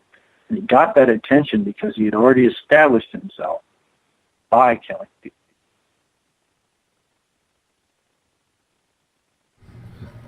Let's get to another question here from our audience. Gail is asking, Michael, have you seen the cryptograms? Are there any still unsolved? Yes, there are 3 that remain unsolved. I think it's, the first cryptogram came in 3 parts, and it used what is called a substitution cipher. But basically, you have symbols and letters and things like that substituted for the letters in the text of the actual message. And the cipher was solved by a teacher and his wife, Donald and Betty Hart. They were able to determine the proper way to approach the code because they had started off with the assumption that the killer would start his message with the letter I because of his ego. And then they also assumed that he would refer to killing, and they looked for double symbols or combination pairs of symbols. And that enabled them to discover the proper solution. And in that solution, the killer did not include his identity the way that he promised he would. So at that point, you understand a couple things about this person. He was competent enough to create these ciphers, and he obviously wanted that cipher to be solved because he didn't make it too complex to be solved. But at the same time, he was also dishonest about its contents. So there was another cipher that was sent after that. It's comprised of 340 characters. That cipher remains unsolved. Many people have tried, and many people have come forward with their own solutions. As I've said before, that cipher is solved all the time. It's just that the solutions aren't correct. There were 2 other ciphers that were sent over the years. 32-character cipher and a 13-character cipher. One which said, my name is, and then there were the symbols. these all remain unsolved. So 3 out of 4 Zodiac ciphers remain unsolved. And many people, including the FBI, are still working on these now. I would say to your listeners, anybody who has an interest in this, Gail or anybody else who's listening right now, if you want to try your own hand at solving Zodiac ciphers, you can go to this great website put together by David Orenchek, which is called ZodiacKillerCiphers.com. And at that website, you can bring up any of the 4 Zodiac ciphers, and the software allows you to type in your own solution. You'll pick a symbol and you think it means this letter, you type that in, it'll put that symbol everywhere, or put that letter everywhere that symbol is in the cipher, and it'll help you try to crack this seemingly uncrackable cipher. I've tried it myself over the years. My mind doesn't work that way for those kinds of things. I'm really not the best at ciphers, but David's website is fantastic. There's information about the ciphers, information about people who are still trying to solve the ciphers, and then there's this program you can use called Zodiac Web Toy, which will help you try to crack the ciphers. Follow-up question from Gail. Michael, you briefly mentioned Kathleen Johns, who escaped the Zodiac in 1970. Whatever became of her and the close-up experience she had? Well, that's a really good question and Gail obviously knows her stuff. She knows that's who I was talking about. Because the so-called Johns incident is a source of controversy. There are people who believe that the Zodiac was responsible for this failed abduction. Then there are people who believe that it was someone else. Then there are people who believe that Kathleen Johns made up the whole story. Basically what happened was Kathleen Johns was driving down, I believe it was Highway 132 near Modesto, California, in March of 1970. She was pregnant, and she had her infant daughter with her in the car. And at a certain point, another vehicle pulled alongside her, and a man inside gestured as if to say, "There's something wrong with your car." Kathleen Johns pulled over. The man walked up and said, "Hey, there's something wrong with your back tire, or your tire, it's loose. I'll fix it for you." And he went and did something to the tire and then said, "Okay, it's fine, you can drive on." And of course, when she started to drive away, the tire fell off because he hadn't fixed it. He had tampered with it. He then offered to give her a ride to a gas station, and she accepted. And some people believe that during this time, that because she was sitting in her car, that the person might not have noticed that she was pregnant and didn't know that he was setting up an attack on a pregnant woman. So when she got out of the car and he saw that she was pregnant, and he also saw that she had an infant with her, he may have had second thoughts about whatever he planned to do to her in the first place. But what happened was she got in the car, and they started driving, and at a certain point she became suspicious because it seemed like he was taking her away from the area where the gas stations were. And according to her original statements to police, he said things like, she asked him something like, "Do you always go around helping people?" And he said something to the effect of, "Well, when I'm through helping them, they don't need help anymore." And appeared to make some cryptic references to possibly harming her. And at a certain point, after several hours, Kathleen Johns took her infant daughter and jumped out of the car at the first opportunity she could find. And the man apparently made some effort to look for her, but then left the scene when another vehicle came along. Kathleen Johns was taken to the nearby Patterson Police Department, where I believe that's where she was taken, and she told this story. And according to Kathleen and the reports, she had described a man who was somewhat similar in appearance to the description of the Zodiac Killer. And at a certain point, she saw the composite sketch produced by the San Francisco Police Department of the Zodiac and said, "That's him. He looked like that."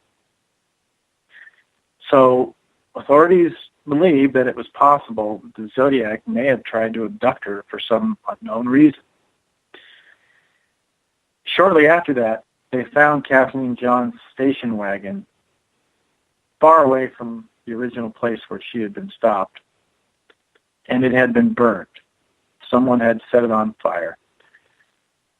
They weren't able to find any evidence. There were no fingerprints or anything like that. Kathleen had provided a description, and news reports told the public that the Zodiac may have been responsible for this failed abduction. Shortly after that, whoever was responsible for the Zodiac letters sent a letter which referred to the woman and her baby and the ride they had gone on together and how he had burned their car. So the Zodiac, whoever he was, appeared to be taking responsibility for the failed abduction of Kathleen Johns. There were people, like I said, who believed that he was involved. People like Inspector Bill Armstrong from the San Francisco Police Department believed it was possible that she had encountered the Zodiac. And then there were other people that believed that it was someone else. And then, like I said, there were other people who believed she had invented the story. So there were questions about her credibility. There were questions about her story.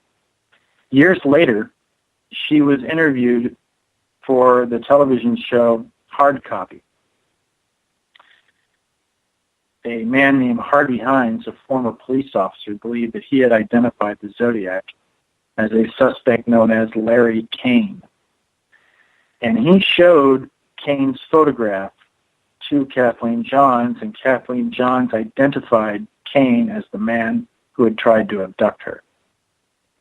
There was some indication that in later years she sort of backtracked on that identification. But at that time, and as far as the public was concerned, on that television show and in other interviews, she said that Kane was the man she had encountered. There's no credible evidence to indicate that Larry Kane was involved in the Zodiac crimes. He was investigated.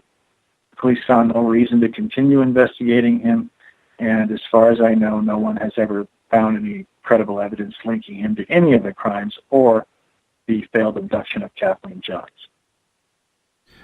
Kathleen died several years ago, many years ago, and there are some, we have some fragments of police reports from her interviews and her own statements, her interviews for television and things like that. But whether or not she actually encountered the Zodiac, whether or not she made up the story, nobody really knows. Couple questions coming in on Twitter from you. This one comes from God of Thunder. Have you ever investigated or wondered if the Zodiac Killer either practiced Satanism or belonged to some satanic group? Well, like most researchers, I've had to explore all the possibilities. Like I said earlier, there are theories that the Zodiac was influenced by the occult. There are theories that the Zodiac crimes were carried out by a satanic cult. There are theories that the Zodiac crimes were committed by the Manson family. There are theories that the same cult responsible for the Zodiac crimes was also responsible for the Manson crimes and the Son of Sam murders. There's really nothing in any of the Zodiac letters to indicate that the killer had any interest in the occult or anything like that. Beyond the obvious reference to astrology, I don't see there's nothing in his letters, his ciphers, the symbols that he used, the statements that he made.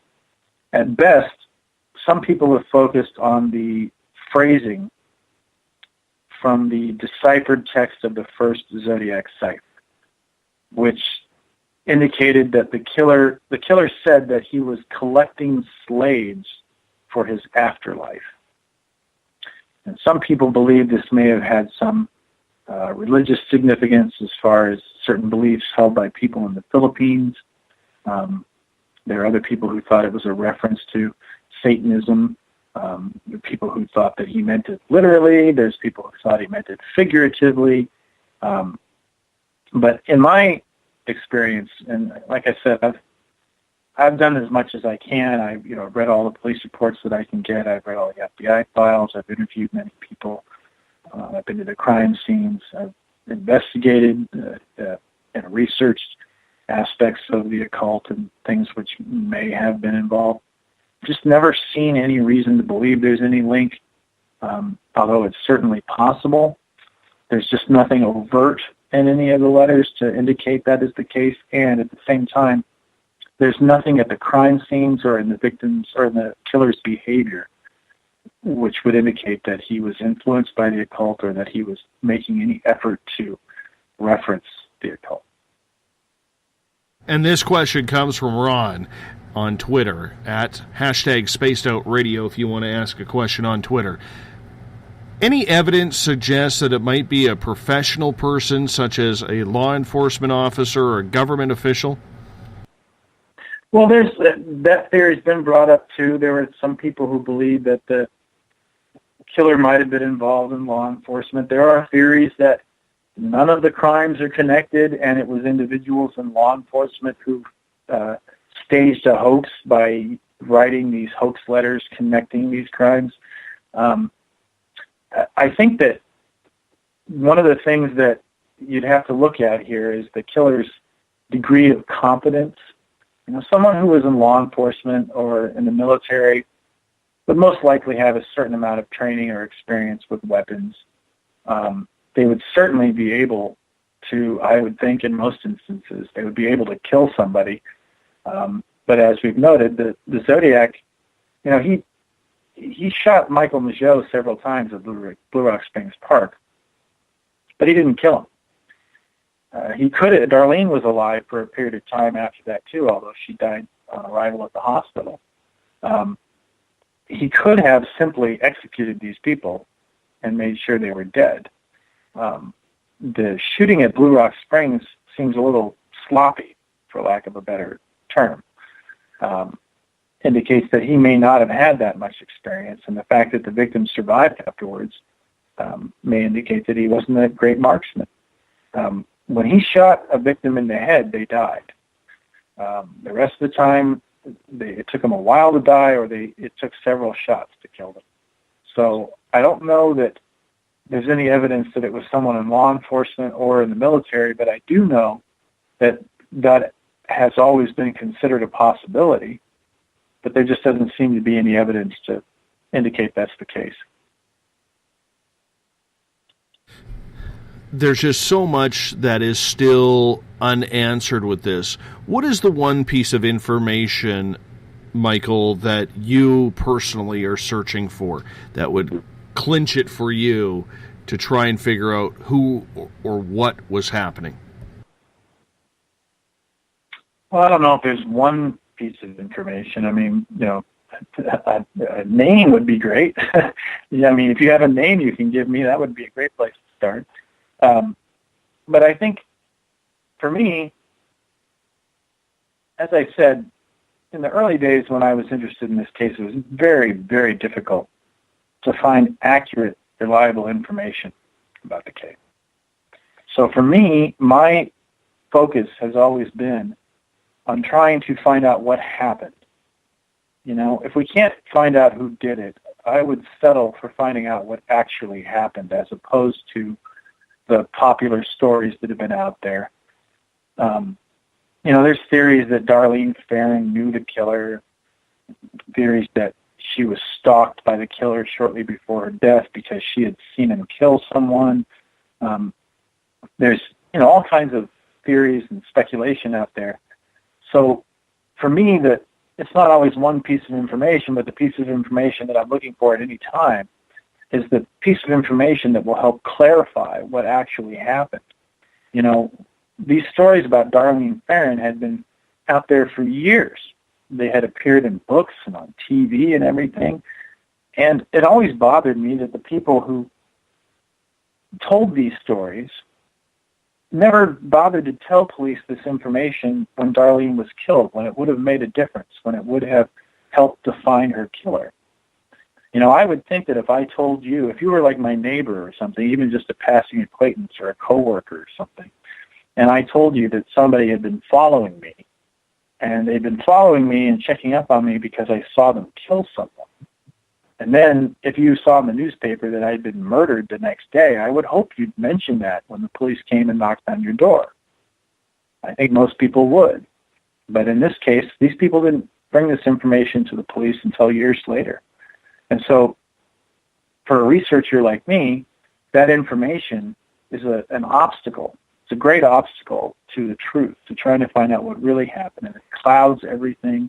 It contaminates everything. People hear that story so that when they make up their own news story to try to, get their 15 minutes of fame or whatever, they use details of bad stories or stories that aren't true, and then that creates more confusion and everything. So, to give you an example of a time when that one piece of information was there and that fell right into place at the right time, back in 2007, I was at an event in San Francisco, the screening of it was the weekend that the movie Zodiac had come out, and I was there for a screening of a documentary about the case. And I was speaking to a small audience in this theater and talking about the effects of these myths and these stories, these rumors revolving around Darlene Ferrin, and how they were not constructive. They were obstacles that actually made it harder to find out what was going on. And then I met... Let's hold off on that. Let's hold off on that until we get back from a break here on Spaced Out Radio, because we're out of time. I lost track. I apologize, Mike. We'll be right back. More Michael Butterfield heading into hour number 3. Zodiac Killer. Facts.com is his website. You're listening to Spaced Out Radio. We'll be back. The SOR Sightlines is a place for you to find answers to your strange experiences. Hi there, this is Mike Schmidt. If you have had an encounter with ghosts, UFOs, Bigfoot, ETs, or anything else that doesn't make sense, head to spacedoutradio.com and file a Sightlines report. All information you give is 100% confidential, and I will personally help you find the answers you need. SOR Sightlines, your answers are a click away.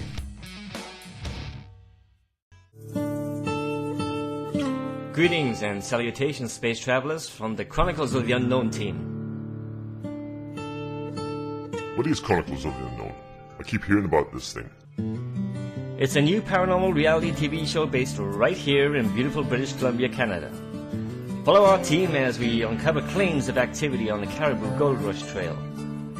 You can also follow us here every third Monday, where 2 members of our team will be available to answer your questions. We'll give you some equipment updates and some of our experiences on the road, right here on Spaced Out Radio. Hi there, I'm Butch Witkowski, lead investigator with U4 Cop. On the final Monday of every month, you can listen to me and host Dave Scott on Spaced Out Radio's Strange Days. We're going to get to the heart of the matter when it comes to what's happening out there. People are seeing and experiencing things from ET contact to Bigfoot, and I want to hear about it. Your experiences are what we investigators need to help solve these unknown mysteries. So tune in at spacedoutradio.com to the final Monday of every month from Butch Witkowski's Strange Days. Visit purpleplates.com today. For over 40 years, the Purple Energy Plates have been delivering amazing results for their many customers. Inspired by the great genius Nikola Tesla, the harmony, healing, and energetic effects of the plates have proven over and over to be beneficial and often miraculous to thousands of customers. With their money-back guarantee and the many benefits, how can you afford not to get one? Check their site for daily specials and choose from their many energy products. You won't be sorry. Visit them today at purpleplates.com for mind, body, and spirit, and expect a miracle. This is your medium, Joanna, from Spaced Out Weekend, 2 mediums and a large. I would love it if you would come and join us with host James Tyson every other Sunday on Spaced Out Weekend.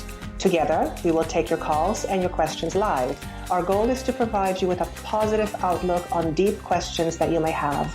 Questions regarding love, relationships, money, or whatever else is on your mind. Come and check us out at spacedoutradio.com. Have you checked out the SOR Spacewire at spacedoutradio.com yet? Every day we post the latest stories regarding the weird, strange, and completely unbelievable. From cryptid and UFO sightings to the conspiracy world, we tackle it all. Hi there, I'm Eric Markham, Space Out Radio's news director for the SOR Space Wire. And if you have a story, I want to hear it. Email me at news@spaceoutradio.com. Patrolling the Pacific Northwest, we are always on the lookout for the strange and unassuming stories that real people are experiencing. Hi, I'm Vincent Zunza from Pacific North Weird. Me and Alexandra Sullivan have teamed to bring to you those odd stories that never seem to make it into the mainstream. Stories so weird that will leave you scratching your head wondering, is this real? It's as real as it gets with Pacific North Weird. You can watch our videos right here at spacedoutradio.com. Become more intimate and interactive with Spaced Out Radio. Join our Space Travelers Club with your new membership. For $5 a month, we'll provide you with special access to the website, monthly prize draws from books to psychic readings, along with monthly newsletter, private interviews, and more. Sign up today to be part of Spaced Out Radio's experience. Every month on Spaced Out Radio, we look into the deep and dark reports of cryptids roaming around the world with me, Rob Morphy from Cryptopia.us. I would love it if you would join me and host Dave Scott as we delve into the most arcane stories and reports regarding creatures of the unknown. My job is to hunt down the details and bring the evidence forward to you. These aren't your regular Bigfoot stories I'm talking about either. You can find out more about crypto history at spacedoutradio.com. Looking for a place to advertise at a very reasonable cost? Look no further than Spaced Out Radio. SpacedOutRadio.com has an advertising tab that you can click to check out our daily, weekly, and monthly packages to play on the radio, or our website including social media. From commercial spots to banners, we have it all. Check out our competitive pricing today.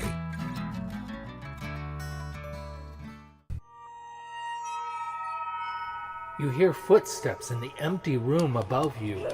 A rocking chair begins rocking by itself. Don't be afraid of the things that go bump in the night. Reach for Spirit Storybox, the iPhone app the Huffington Post UK called the only ghost hunting app you will ever need. Spirit Storybox. The spirits are telling their stories. Are you listening? Strange creatures lurking in the night, the sounds of wood knocking in the forest, odd happenings right out of a fictional world. These are the reports I love. Hi there, this is author Ronald Murphy, and I would love it if you join me and Spaced Out Radio host Dave Scott the second Wednesday of every month on our journey into the unknown land of cryptozoology at spacedoutradio.com. From Mothman to Frogman and everything in between. Hey, they don't call me the crypto guru for nothing. Did you know that Spaced Out Radio runs 7 days a week? Hi, it's James Tyson from Spaced Out Weekend. Every Saturday and Sunday night, starting at 9 p.m. Pacific, midnight Eastern, you can join me and my guests for some great chatter about what's going on out in the universe, or even in that dark part of the basement you really don't want to go back into. Well, let's find the answers to your experiences together. So come on up to Uncle Jimbo's cabin on the weekend.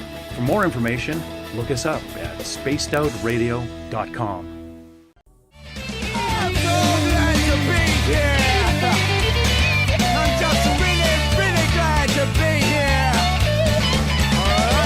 Would you like to connect with us on Spaced Out Radio? Head to spacedoutradio.com to check out the latest shows, guests, and sponsors. And don't forget to sign up for the Space Travelers Club. You'll find all you need at spacedoutradio.com. Welcome back to the final hour of Spaced Out Radio tonight. I am your host, Dave Scott. Good to have you along for the ride. Tomorrow night at 9 p.m. Pacific, midnight Eastern time at spacedoutradio.com. We're going to talk H.P. Lovecraft. I'm going to be joined in the interview office here in Uncle Jimbo's cabin by Eric Markham from the SOR Space Wire. And together we are going to talk with H.P. Lovecraft expert S.T. Joshi. It's going to be a great show tomorrow night. If you want to follow us on Twitter, you can do so at Spaced Out Radio. Give our Facebook page a like, Spaced Out Radio Show. On Instagram, I can be followed at Dave Scott, SOR. Subscribe to our YouTube channel, Spaced Out Radio Show. You can tune us in on TuneIn, download this show and others on iTunes, and our website is spacedoutradio.com.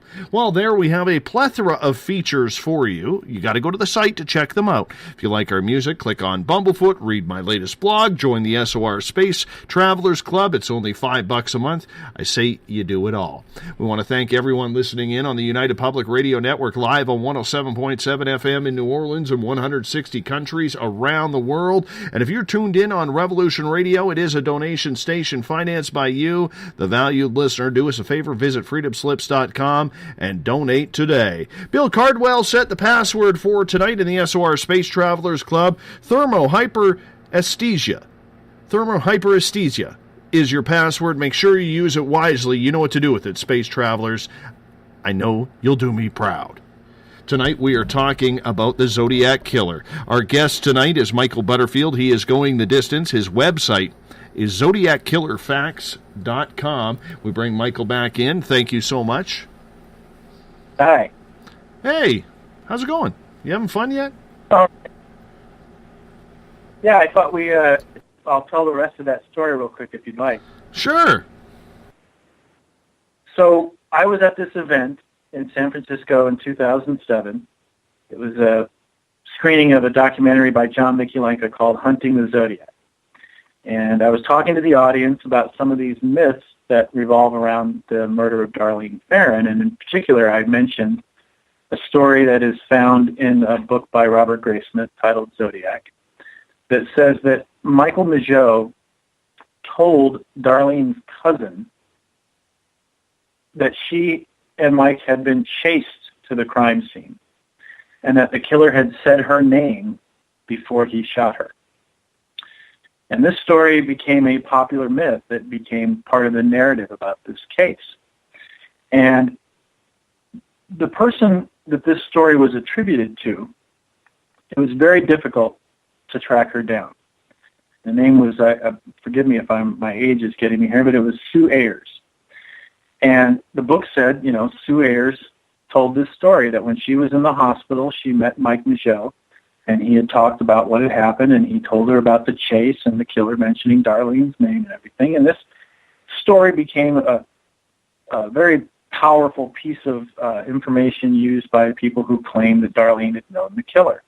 And it was repeated in books and television shows and things like that. So I talked about this story, and then afterwards, I went outside to have a cigarette. And this woman walked up to me and said that she liked what I had said, and she was concerned about some of these stories that had come from Darlene's family about Darlene knowing the killer. And I said, "Oh, are you a member of Darlene's family?" And she said, "Yes, my name's Sue." And she told me her last name, but she had changed her name. So it didn't register with me at first. But after talking to her for a few moments, I realized she was Sue Ayers. And she told me that the story was not true, that none of that had ever happened, that she had never visited Mike in the hospital and heard this story, and Mike had never told her this story. That story about them being chased and about the killer uttering Darlene's name was in direct conflict with the story that Michael Mageau had told police shortly after the shooting. In that version of events, he said that the killer had just driven up and started shooting. He didn't do anything. He didn't say anything to indicate that he had known Darlene. So that one piece of information you were talking about, those moments where you find a piece of information that where everything falls into place, very rare, few and far between. But that was one of those moments. And Sue Ayers was dealing with some health issues, and she had traveled a great distance. And I thanked her for telling me this. And she said that she just wanted somebody to know, and that's why she had made all this effort and why she had made that trip. And that was one of the most satisfying moments in my entire history of doing this, because it's a very rare situation where you actually can get to the bottom of the story and you can find out the truth. There were other reasons to question that story and other reasons to doubt this myth. But when Sue Ayers came up and said, "That's not true, and I never said that, Michael Mageau never told me that," that's powerful. That's important. That is really, really intriguing. That just adds a whole new mystery to everything. Yeah, and she was great. She really cared. She wanted people to know. And one of the things that I've learned over the years, especially as I was mentioning earlier about people who come forward with this information, there's people who come forward and the story that they tell you, sometimes it's not what you want to hear. Sometimes it's not what you had hoped. Sometimes it puts everything in perspective and it answers questions. Sometimes it just raises more questions and makes everything much more confusing. So those moments when somebody comes forward with something that really matters, it makes a difference. They're rare and they're great, but at the same time, there's so much more that we need to learn about this case that, you need that to happen every day. You brought up other serial killers in regards to the Zodiac Killer. You've mentioned Gary Ridgway. You've mentioned the BTK killer, Dennis Rader. Do you think that the psychological profile of whoever the Zodiac Killer is fits into the mold of every other serial killer out there, or do you think because it's never been solved, he kind of strays away from what people would consider the norm of serial killers or the patterns of serial killers? Well, he's very unusual, that's for sure. There are elements of the Zodiac crimes which are similar to other cases. The person, whoever it was that most likely tampered with the car in Riverside, the person who tried to abduct Kathleen Johns by tampering with the wheel in her car and things like that, those aren't really original ideas. Other serial killers, other people have tried similar things in the past. A lot of serial killers, people like Ted Bundy and people like that, have used certain kind of lures to get their victims in a position where they're vulnerable and easy to attack. There are instances of other killers calling the police, like the BTK Strangler called the police in one instance. There's killers who have sent handwritten messages or typed messages. There's killers who've left messages at crime scenes. None of these things are particularly original, but they are, in a way, unusual. They don't happen that often. And with the Zodiac, you have a bizarre combination of certain elements that you don't see in other places. It's not unusual for a person to kill several people for their own reasons, but usually it has something to do with some sort of sexual motive or robbery or something like that. When you have a person who kills for no apparent reason, it's disturbing. And when you think about the kinds of things that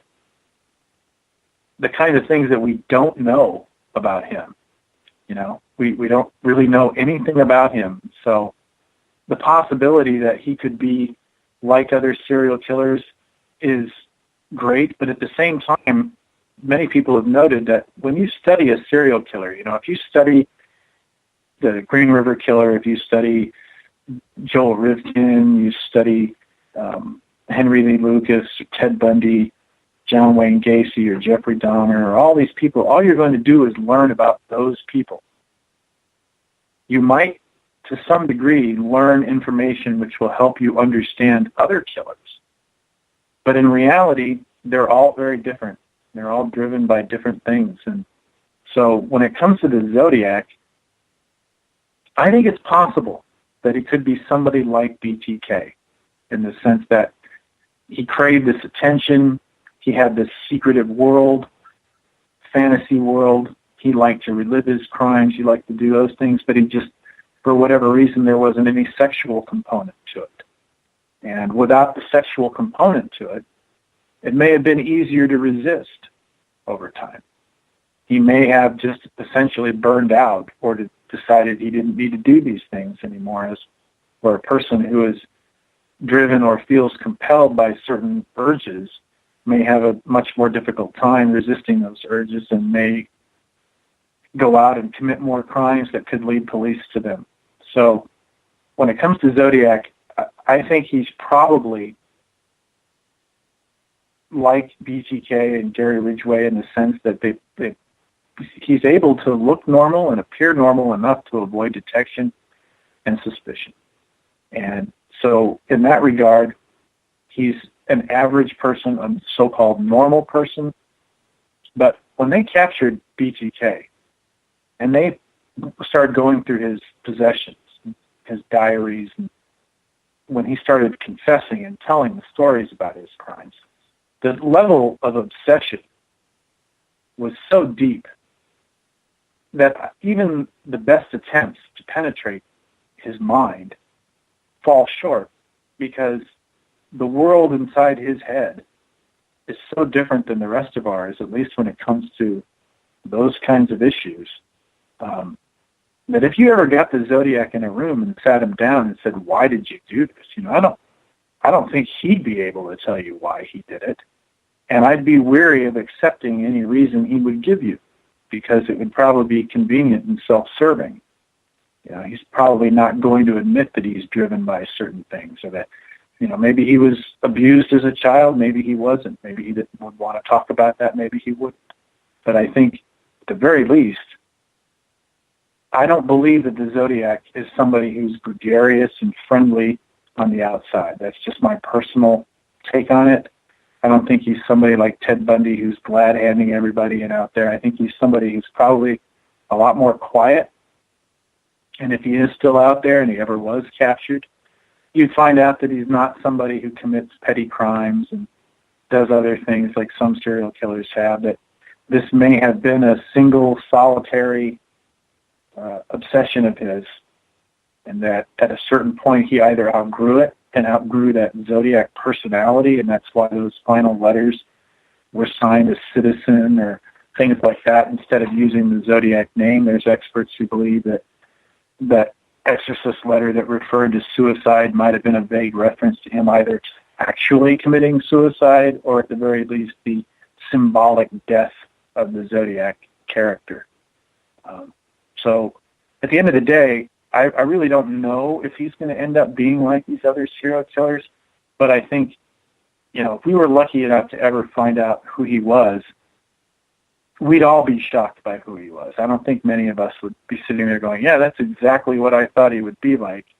It's a bit like the old joke that I always mention when, if you were in hell when they had roll call and they called out the name Jack the Ripper, and the person who was Jack the Ripper walked up and everybody got a chance to see him, most people would say, who the hell is that?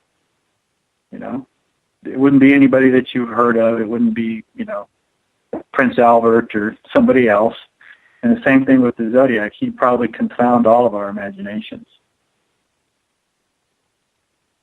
Couple more questions here. Gail is asking, Michael, have you ever ruled out Arthur Lee Allen as the Zodiac Killer? Well, you rule somebody out on the basis of evidence, and you look at somebody, you look at the reasons why they're considered a suspect. Are those good reasons? Is the so-called evidence used to accuse them credible? Does it come from credible witnesses? Is the theory that this person is responsible for the crimes in keeping with the known fact and the evidence? You should be trying to see whether or not your suspect fits the evidence, not whether or not you can make the evidence fit the suspect.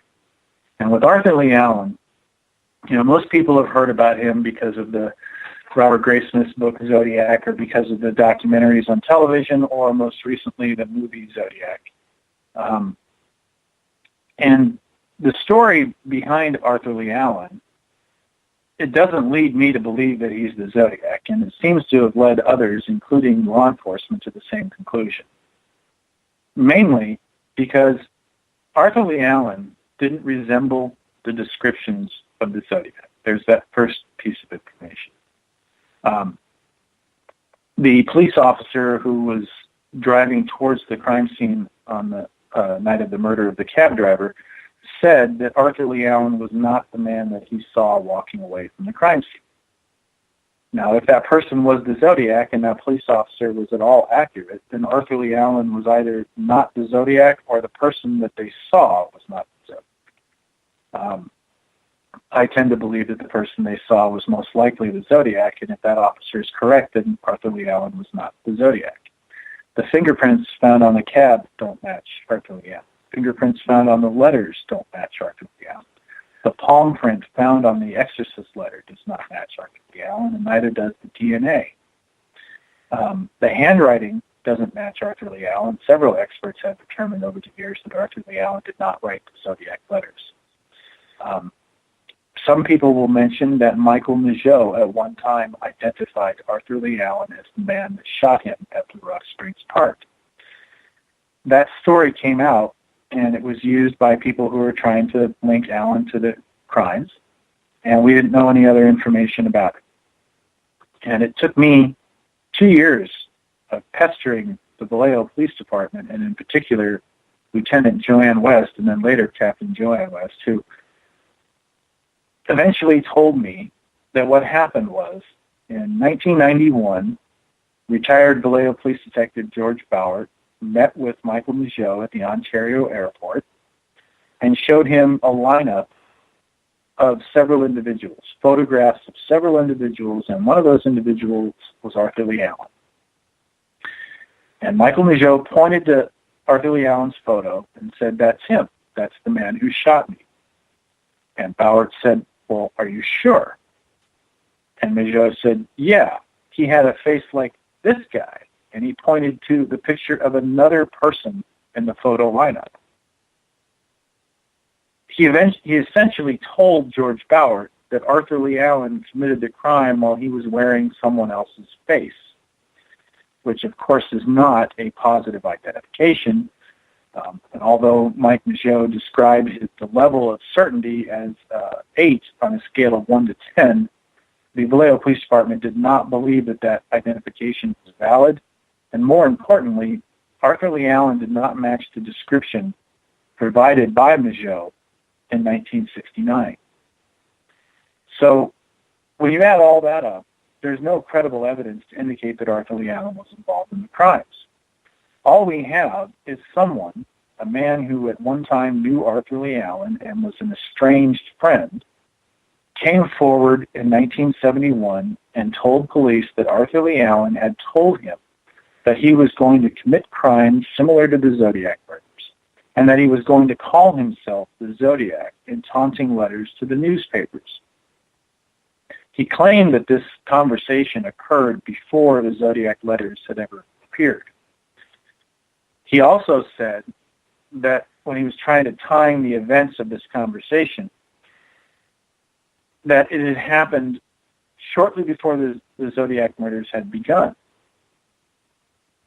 Now, he didn't mention to police that he had at one time accused Arthur Lee Allen of attempting to molest one of his children.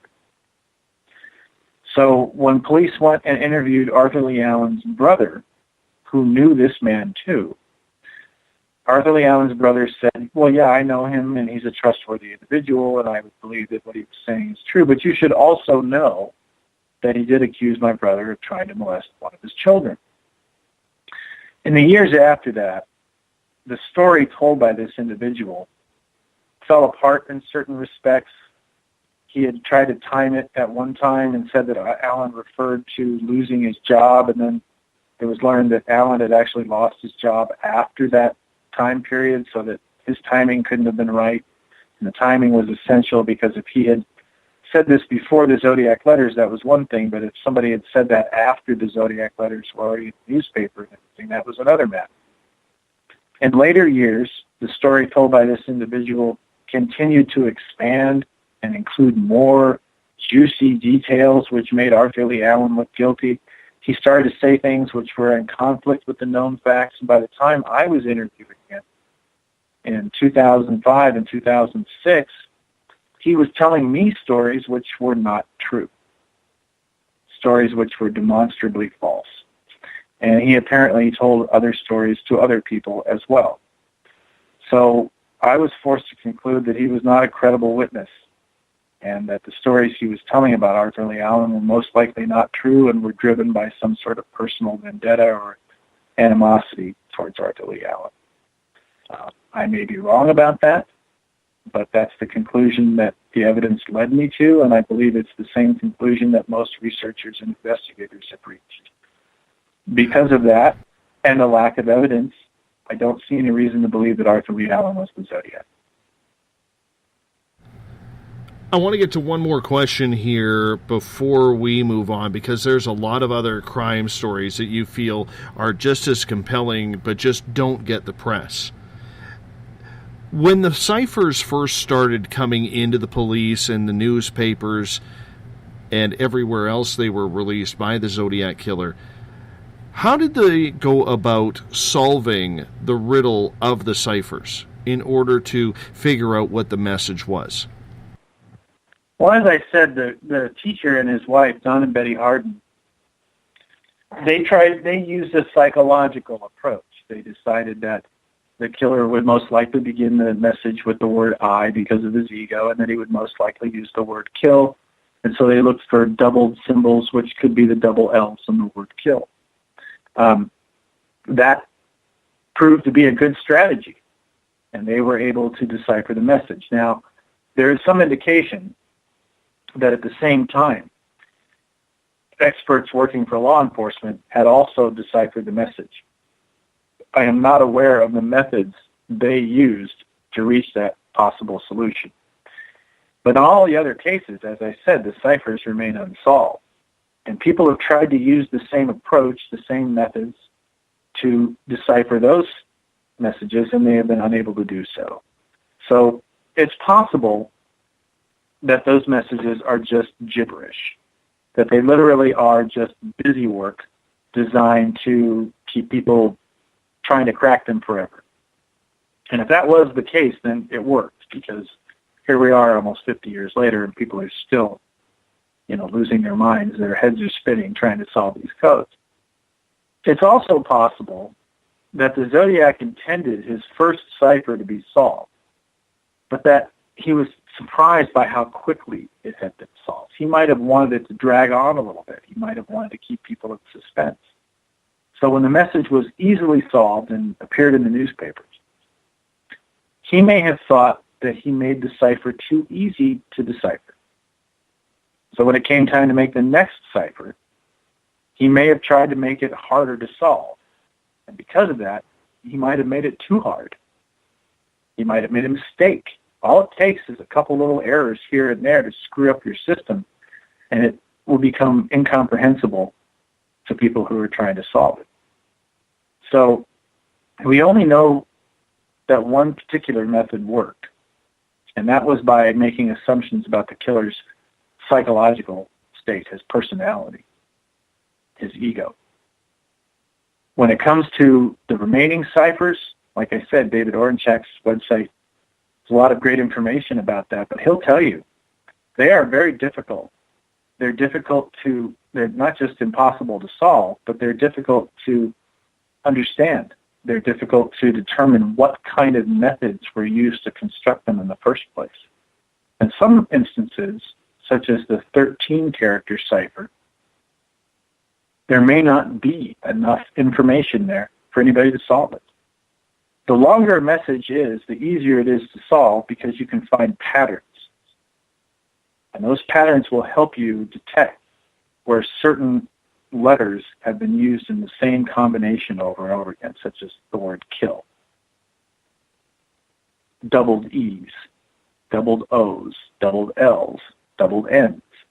Words that end in the letters ED or NT, like want or don't. But the fewer symbols there are, the harder it is to solve. So the 13-symbol cipher and the 32-character cipher, they may be too short for us to solve without some sort of clue. And the 32-character cipher came with a map. And the killer said that the map and the code were to be used together to find a bomb. And that the bomb could be found by using radians and inches along the radians. And a radian is a term used in mathematics to denote an angle of approximately 57.3 degrees. It's between 57 and 58 degrees. So somebody was trying to use that map in conjunction with this code. They were apparently supposed to use this method or some combination of radians and radians along the inches in those measurements to find a bomb, which was never found.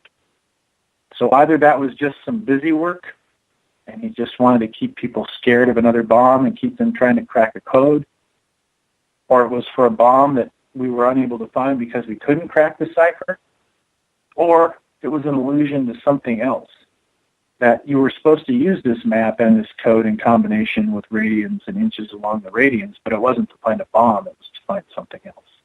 Maybe a clue, maybe another victim, who knows. But at the end, I don't know how to crack those ciphers, and anybody who has a clue, they would really make a name for themselves if they could crack it at this point. I mean, people at the FBI, other people have been trying for years to solve it.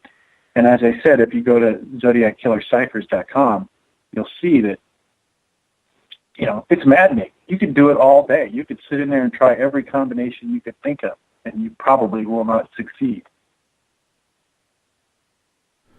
There's a lot of other serial killers, solved and unsolved, walking around the streets of absolutely everywhere town in North America.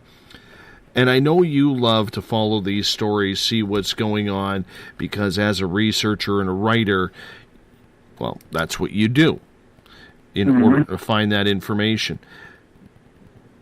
Do you find that as we have grown more violent as a society, that the days of the legendary serial killer are kind of over now because of everybody having a smartphone, everybody having a camera, everybody having the technology right there? Video cameras are on street corners in every building. How do you think about that? Well, in some ways, and I don't mean to be disagreeable with you, but in some ways it looks like we're more violent as a society. But in reality, violence is actually much lower than it's ever been before. It's just that people are more creative about it now. It's more shocking. It's more reported. As far as the Zodiac goes, you bring up technology.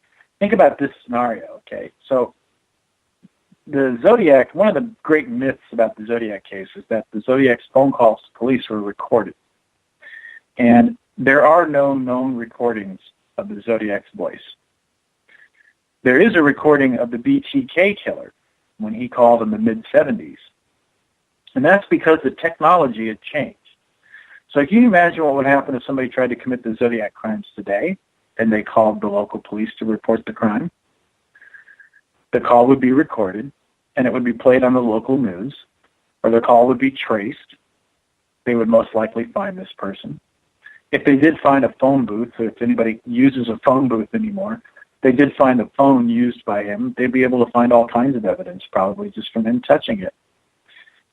In the case of the San Francisco cab driver murder, when the cab reached the corner, and whatever happened inside, and the killer shot Paul Stein, got the attention of some kids who were in the house across the street. They looked out the window, and they saw this guy messing with the driver, and then they saw him get out of the cab and walk around and appear to wipe something off the cab in the area where the fingerprints were found. And then he walked up the street. Now, if that happened today, people would take out their phone and just film the guy, and that would be on the local news, or the police would use that or whatever. If somebody sent letters, there would be evidence all over them that they'd be able to obtain right now, unless the person was really sophisticated, took extreme measures to prevent that from happening. But I would say it's much more difficult to be a serial killer today than it used to be.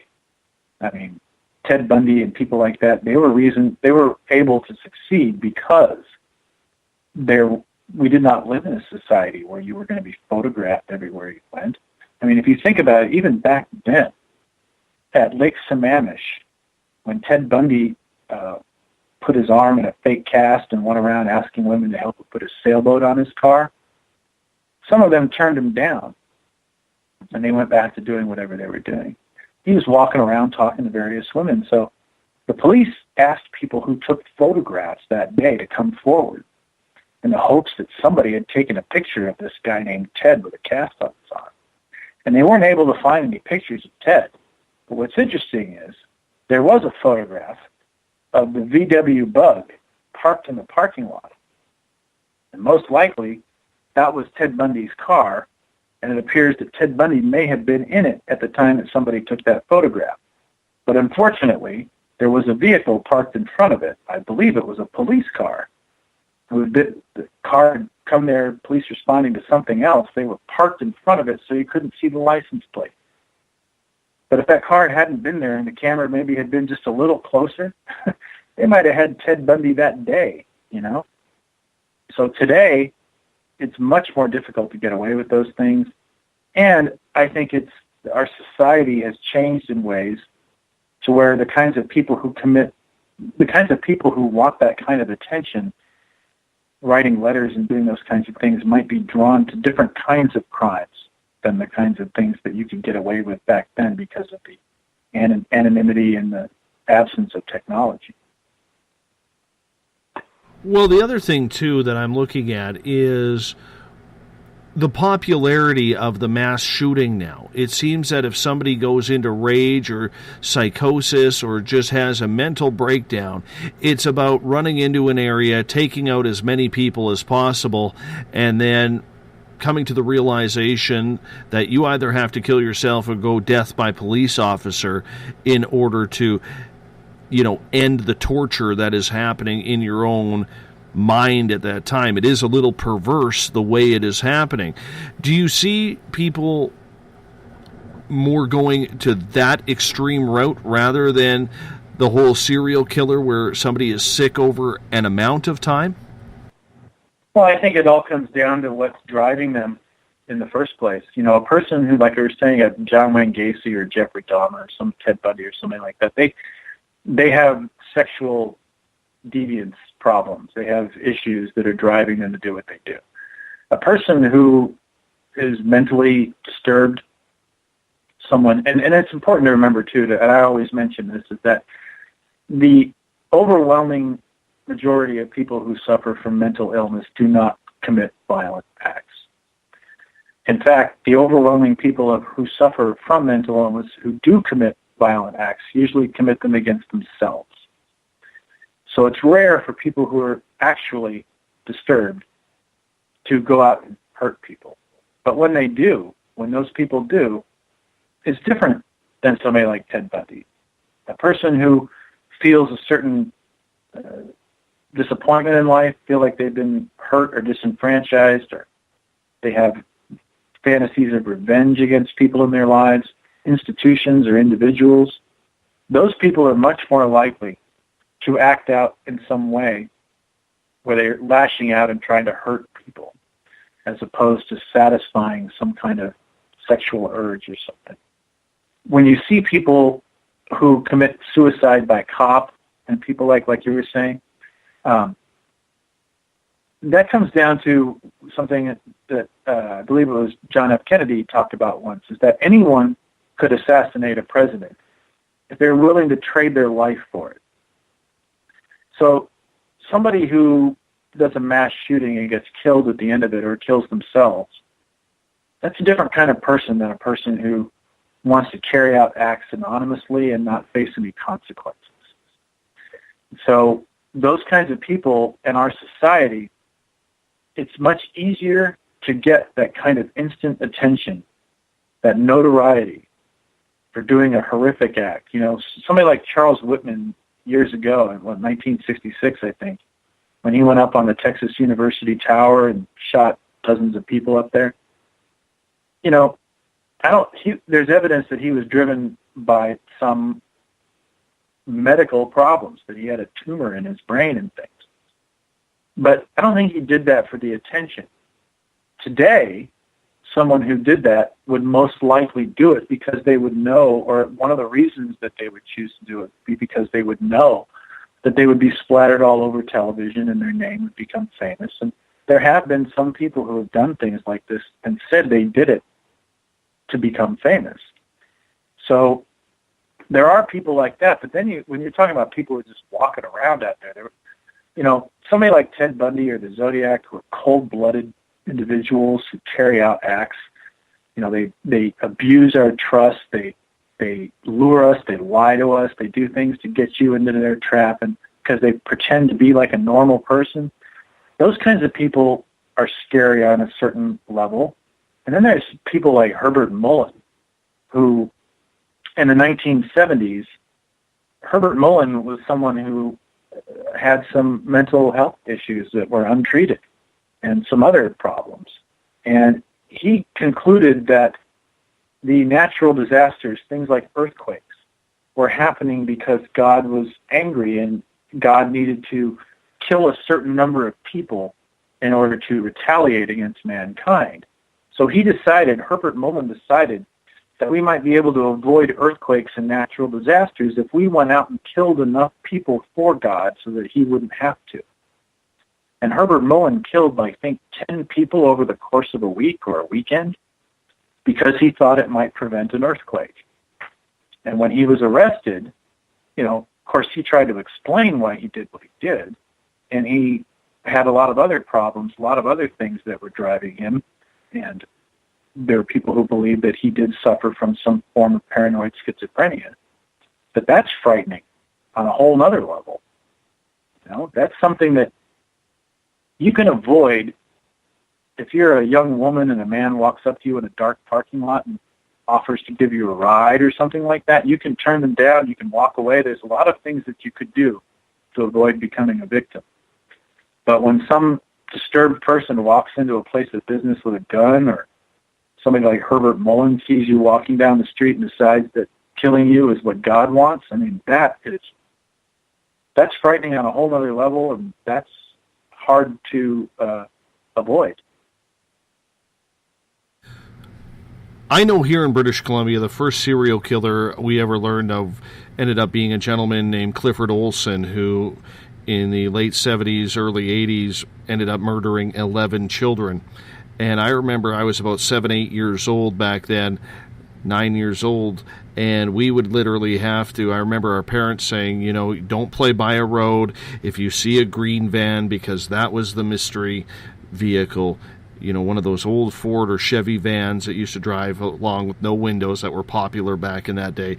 It was run the other way, and eventually he was caught.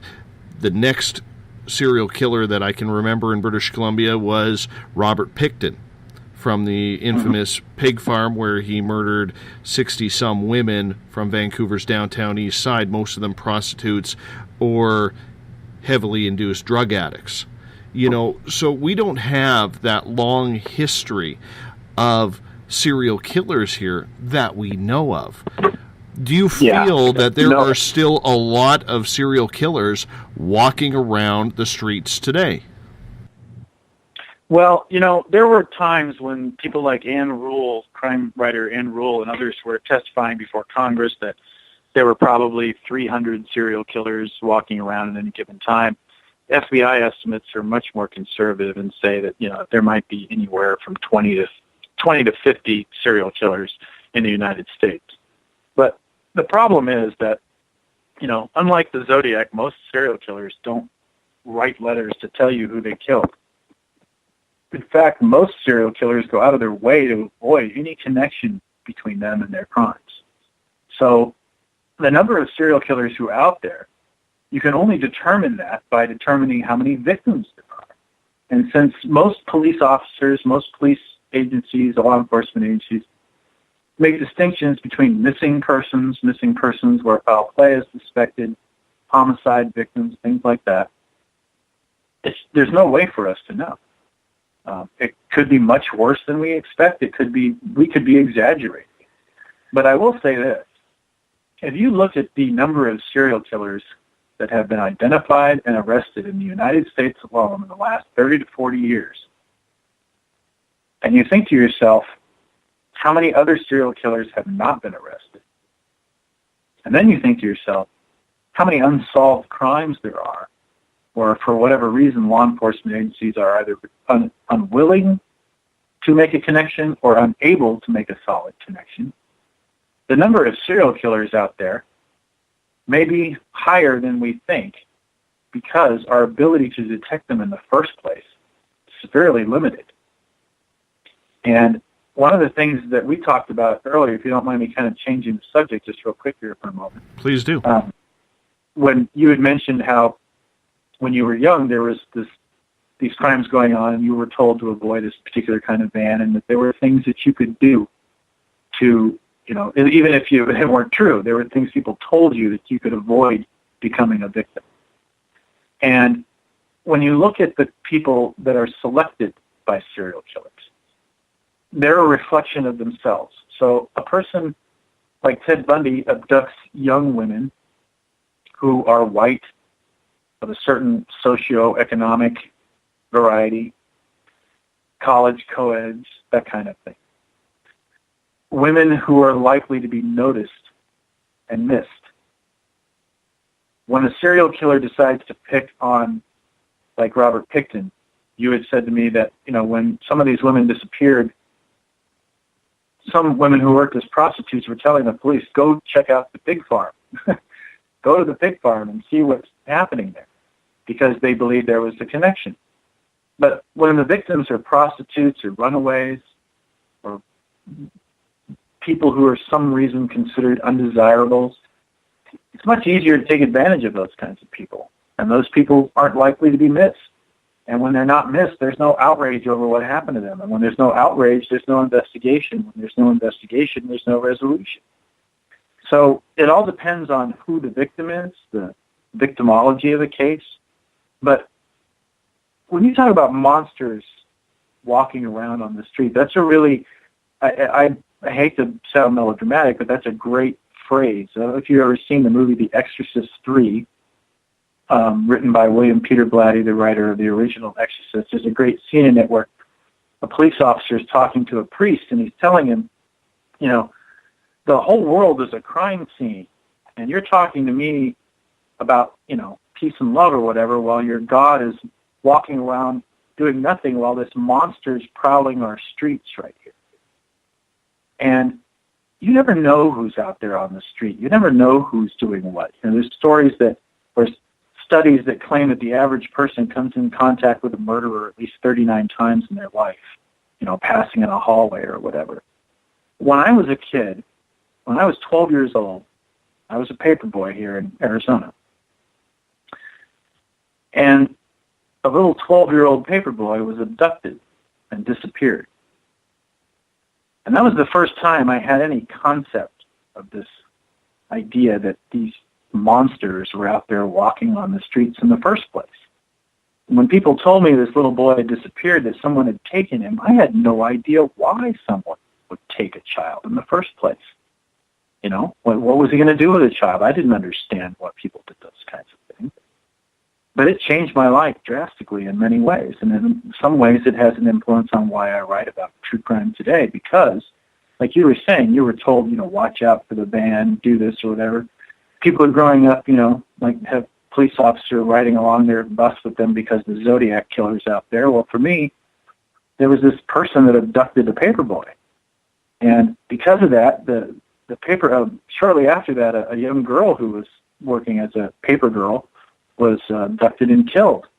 And because of that, it changed my life. My family did not want me to be going out. The paper people used to drive us into a neighborhood at night and just drop us off and let us wander around the neighborhood to collect money from people who had newspaper subscription. And the girl who disappeared doing that. And so my family didn't want me doing it anymore. And eventually the newspapers wouldn't allow children to deliver newspapers or do anything unattended. And so the age of, the paper boy getting up in the morning and rolling up your newspapers, putting them in a bag and throwing them on people's porches all by yourself, that was gone. And the age of innocence ended there. And that person, they thought that they had caught the person who abducted that paper boy. His name was Brian Blale. And I thought that the case was solved, and then years later I learned that actually the person they had arrested when they tried him in court, he was acquitted, and he denied any involvement up until his death, and we still don't know what happened to that boy. And after living in New York and Chicago and things, I came back to live here in Arizona, back near my old neighborhood, and I still wonder if that person's still here. That person still lives here in this neighborhood, and what they've done since then. I mean, I think that was 40-something years ago. If they're anything like some of these other people that abduct children, how many other children did they abduct, and how, nobody noticed? They weren't able to connect it to them. Children disappear. Some of them are murdered. Some of them just vanish without a trace. You don't know that it's the same person involved. So it's really frightening. The Zodiac's just one of the boogeymen out there, and there are a lot of them. I know north of me, and it extends right through to the border of British Columbia and Alberta, we have a highway that has been nicknamed the Highway of Tears, where literally, I believe, 70-some Native women have gone missing over time there.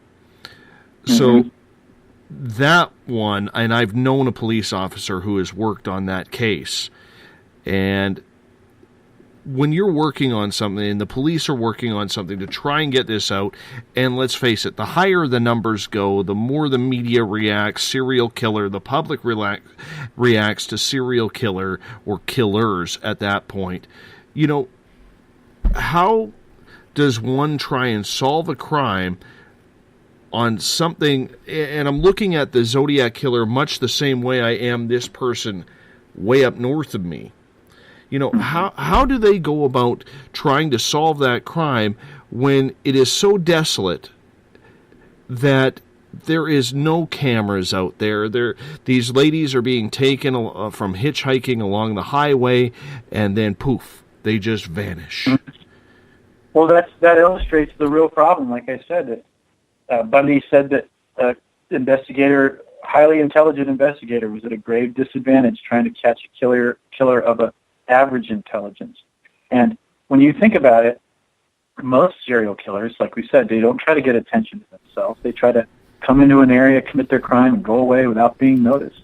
And the smart ones have figured out ways to avoid attention, avoid being identified.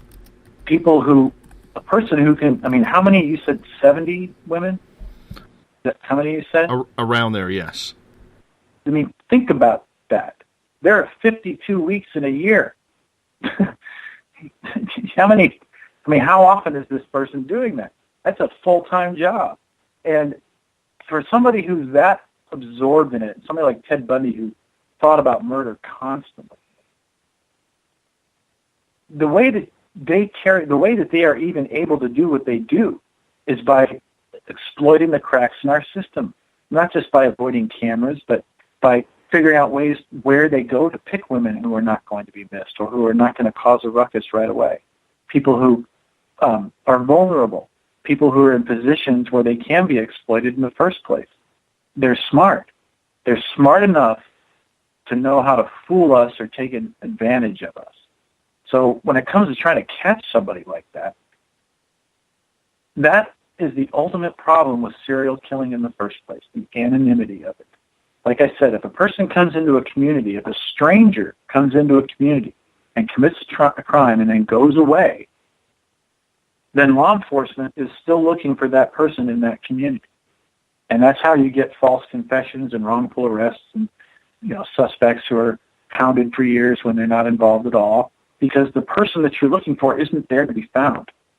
So in the case of this guy, they did things like that with the Ridgeway case, the Green River case, where they try to set up sting operations and catch the person, or try to put up surveillance cameras and catch the license plate of the vehicles and things like that. But really, and I hate to say this, I hate to always go back to my pop culture references, but I'm a child of the 70s and 80s, and I grew up watching shows like Columbo and Starsky and Hutch and things like that. And in those old shows, the killer would always have some issue that you could exploit to catch them. They were killing because they were getting revenge for their sister who died of a drug overdose or something. There was always some story that explained who they are and why they were doing what they were doing. Now, there's no way for us to connect with these people in the first place. And more often than not, when they catch a serial killer or somebody like that, it's not, they don't, find out who the person was. It's the person made some mistake that made them rise to the surface. Ted Bundy was captured because he was driving erratically. The son of Sam was captured because he got a parking ticket. Joel Rivkin, one of the serial killer in Long Island, he was captured because of a traffic violation. There's a pattern there that shows our ineptitude or the shortcomings of society's ability to find these people in the first place. And in this old TV show called Unsub, there's a character there who works for the Justice Department investigating serial murders, and he says something to the effect of, a guy like this, he kills a kid, and then he figures out that we're impotent to deal with it. And then he goes on a kid-killing frenzy, and then 15 or 20 kids later, we're going to catch him because he parked in some fire zone. And there's some truth to that. We're lucky that we live in an age where technology can help us identify these people. But as you were saying, when it's some stranger who drives down a road, picks up women, kills them, and drives away, how are you going to catch that person unless you're there when it happens, or somebody lives to tell that story, or he leaves some trace behind that can help you find him? It's an almost impossible task, and that's why I have so much respect for the law enforcement officers who do this kind of work, because it's just mind-numbing, back-breaking work. And they care about these people. They care about those victims. That's why they keep doing it day after day, banging their head against this wall, trying to do the impossible. And it is almost impossible. And more often than not, when they're caught, it's because they make some mistake that makes them vulnerable. My friend, we only got about 2.5 minutes left with you. Hard to believe. Wow. Flown right through. What are you working on these days so that people can find your writings and keep in touch with you? Well, I always have my website, ZodiacKillerFacts.com, and I post blogs there on various issues related to the case. I've also been doing some writing for a true crime magazine called True Crime Case Files. I wrote an article about the Zodiac that came out a couple months ago, and then one of the upcoming issues, I'm hoping to have an article about the unsolved case of the Phoenix flashlight bomber here in Arizona. And I've also written an article about Zodiac Killer myths that appeared in a magazine called True Crime Magazine that you can get at the truecrimemag.com, I believe, is the website. And the True Crime Case Files is also available on Amazon for Kindle, or you can have a copy printed for you. But I'm also working on some non-Zodiac stories, like an article about Ted Bundy, an article about David Meyerhofer. It's a case out of Montana, and some other unsolved cases, and especially the serial shooter here in Phoenix. It's been, since the last year, a series of shootings that have been going on, and one of them hit pretty close to home here. And that case remains unsolved, and that person's prowling these streets right now. So I'm writing about cases that affect me personally, and cases that fascinate me, and cases that don't usually get a lot of attention. And you keep up the good work. I'd love to do this again to talk about all of these different serial killers, not just focus on the Zodiac, but I would love to do this again, Mike. What a wonderful interview. Thank you so much for being on Spaced Out Radio and taking the time to speak to our 25,000 strong listening in and night out. Thanks for having me. I enjoyed it. Mike, you hold on for just a couple of minutes here, because I got to wrap this thing up. If you're listening in on the Spaced Out Radio side, you hear Mr. Ron Bumblefoot Thal playing, formerly of Guns N' Roses. Bumblefoot is the official sound of Spaced Out Radio. He brings us in and takes us out of every SOR episode. Tomorrow night on the show, I'm going to be joined in Uncle Jimbo's cabin by SOR Spacewire News Director Eric Markham. We're going to be talking to S.T. Joshi. We are going to talk H.P. Lovecraft. It's another topic where we've never gone on this show, so we're going to do it right. Tomorrow night, starting at 9 p.m. Pacific, midnight Eastern Time. Hey, if you want to listen to this show again, you can go to our website. It'll start over in a couple of minutes at spacedoutradio.com, or you could check it out on our YouTube channel, Spaced Out Radio Show. Tune it in on TuneIn, or download the show for free on iTunes, Spaced Out Radio. We love having you do that. We keep growing this audience, all thanks to you. Keep spreading the word. God of Thunder on Twitter, I appreciate what you are doing. Thank you very much in helping us get the word. Thank you to everyone who participated in the chat rooms tonight. Good to see you all here, including our newcomer Eric D. in Spaced Out Radio's chat room on Spreaker. Thank you again for showing up. We're going to do it all again tomorrow night, starting at 9 p.m. Pacific, midnight Eastern Time. I hope you are there to join us. Do us a favor. Tell a friend. That's the way we're going to grow it. And we are growing, people. Let's take it to the next level. It's all about you, all about the topics, and great guests like Michael Butterfield. Don't forget his website, ZodiacKillerFacts.com, if you want to check out more information. You all have a good one. I am out of here. Talk to you tomorrow.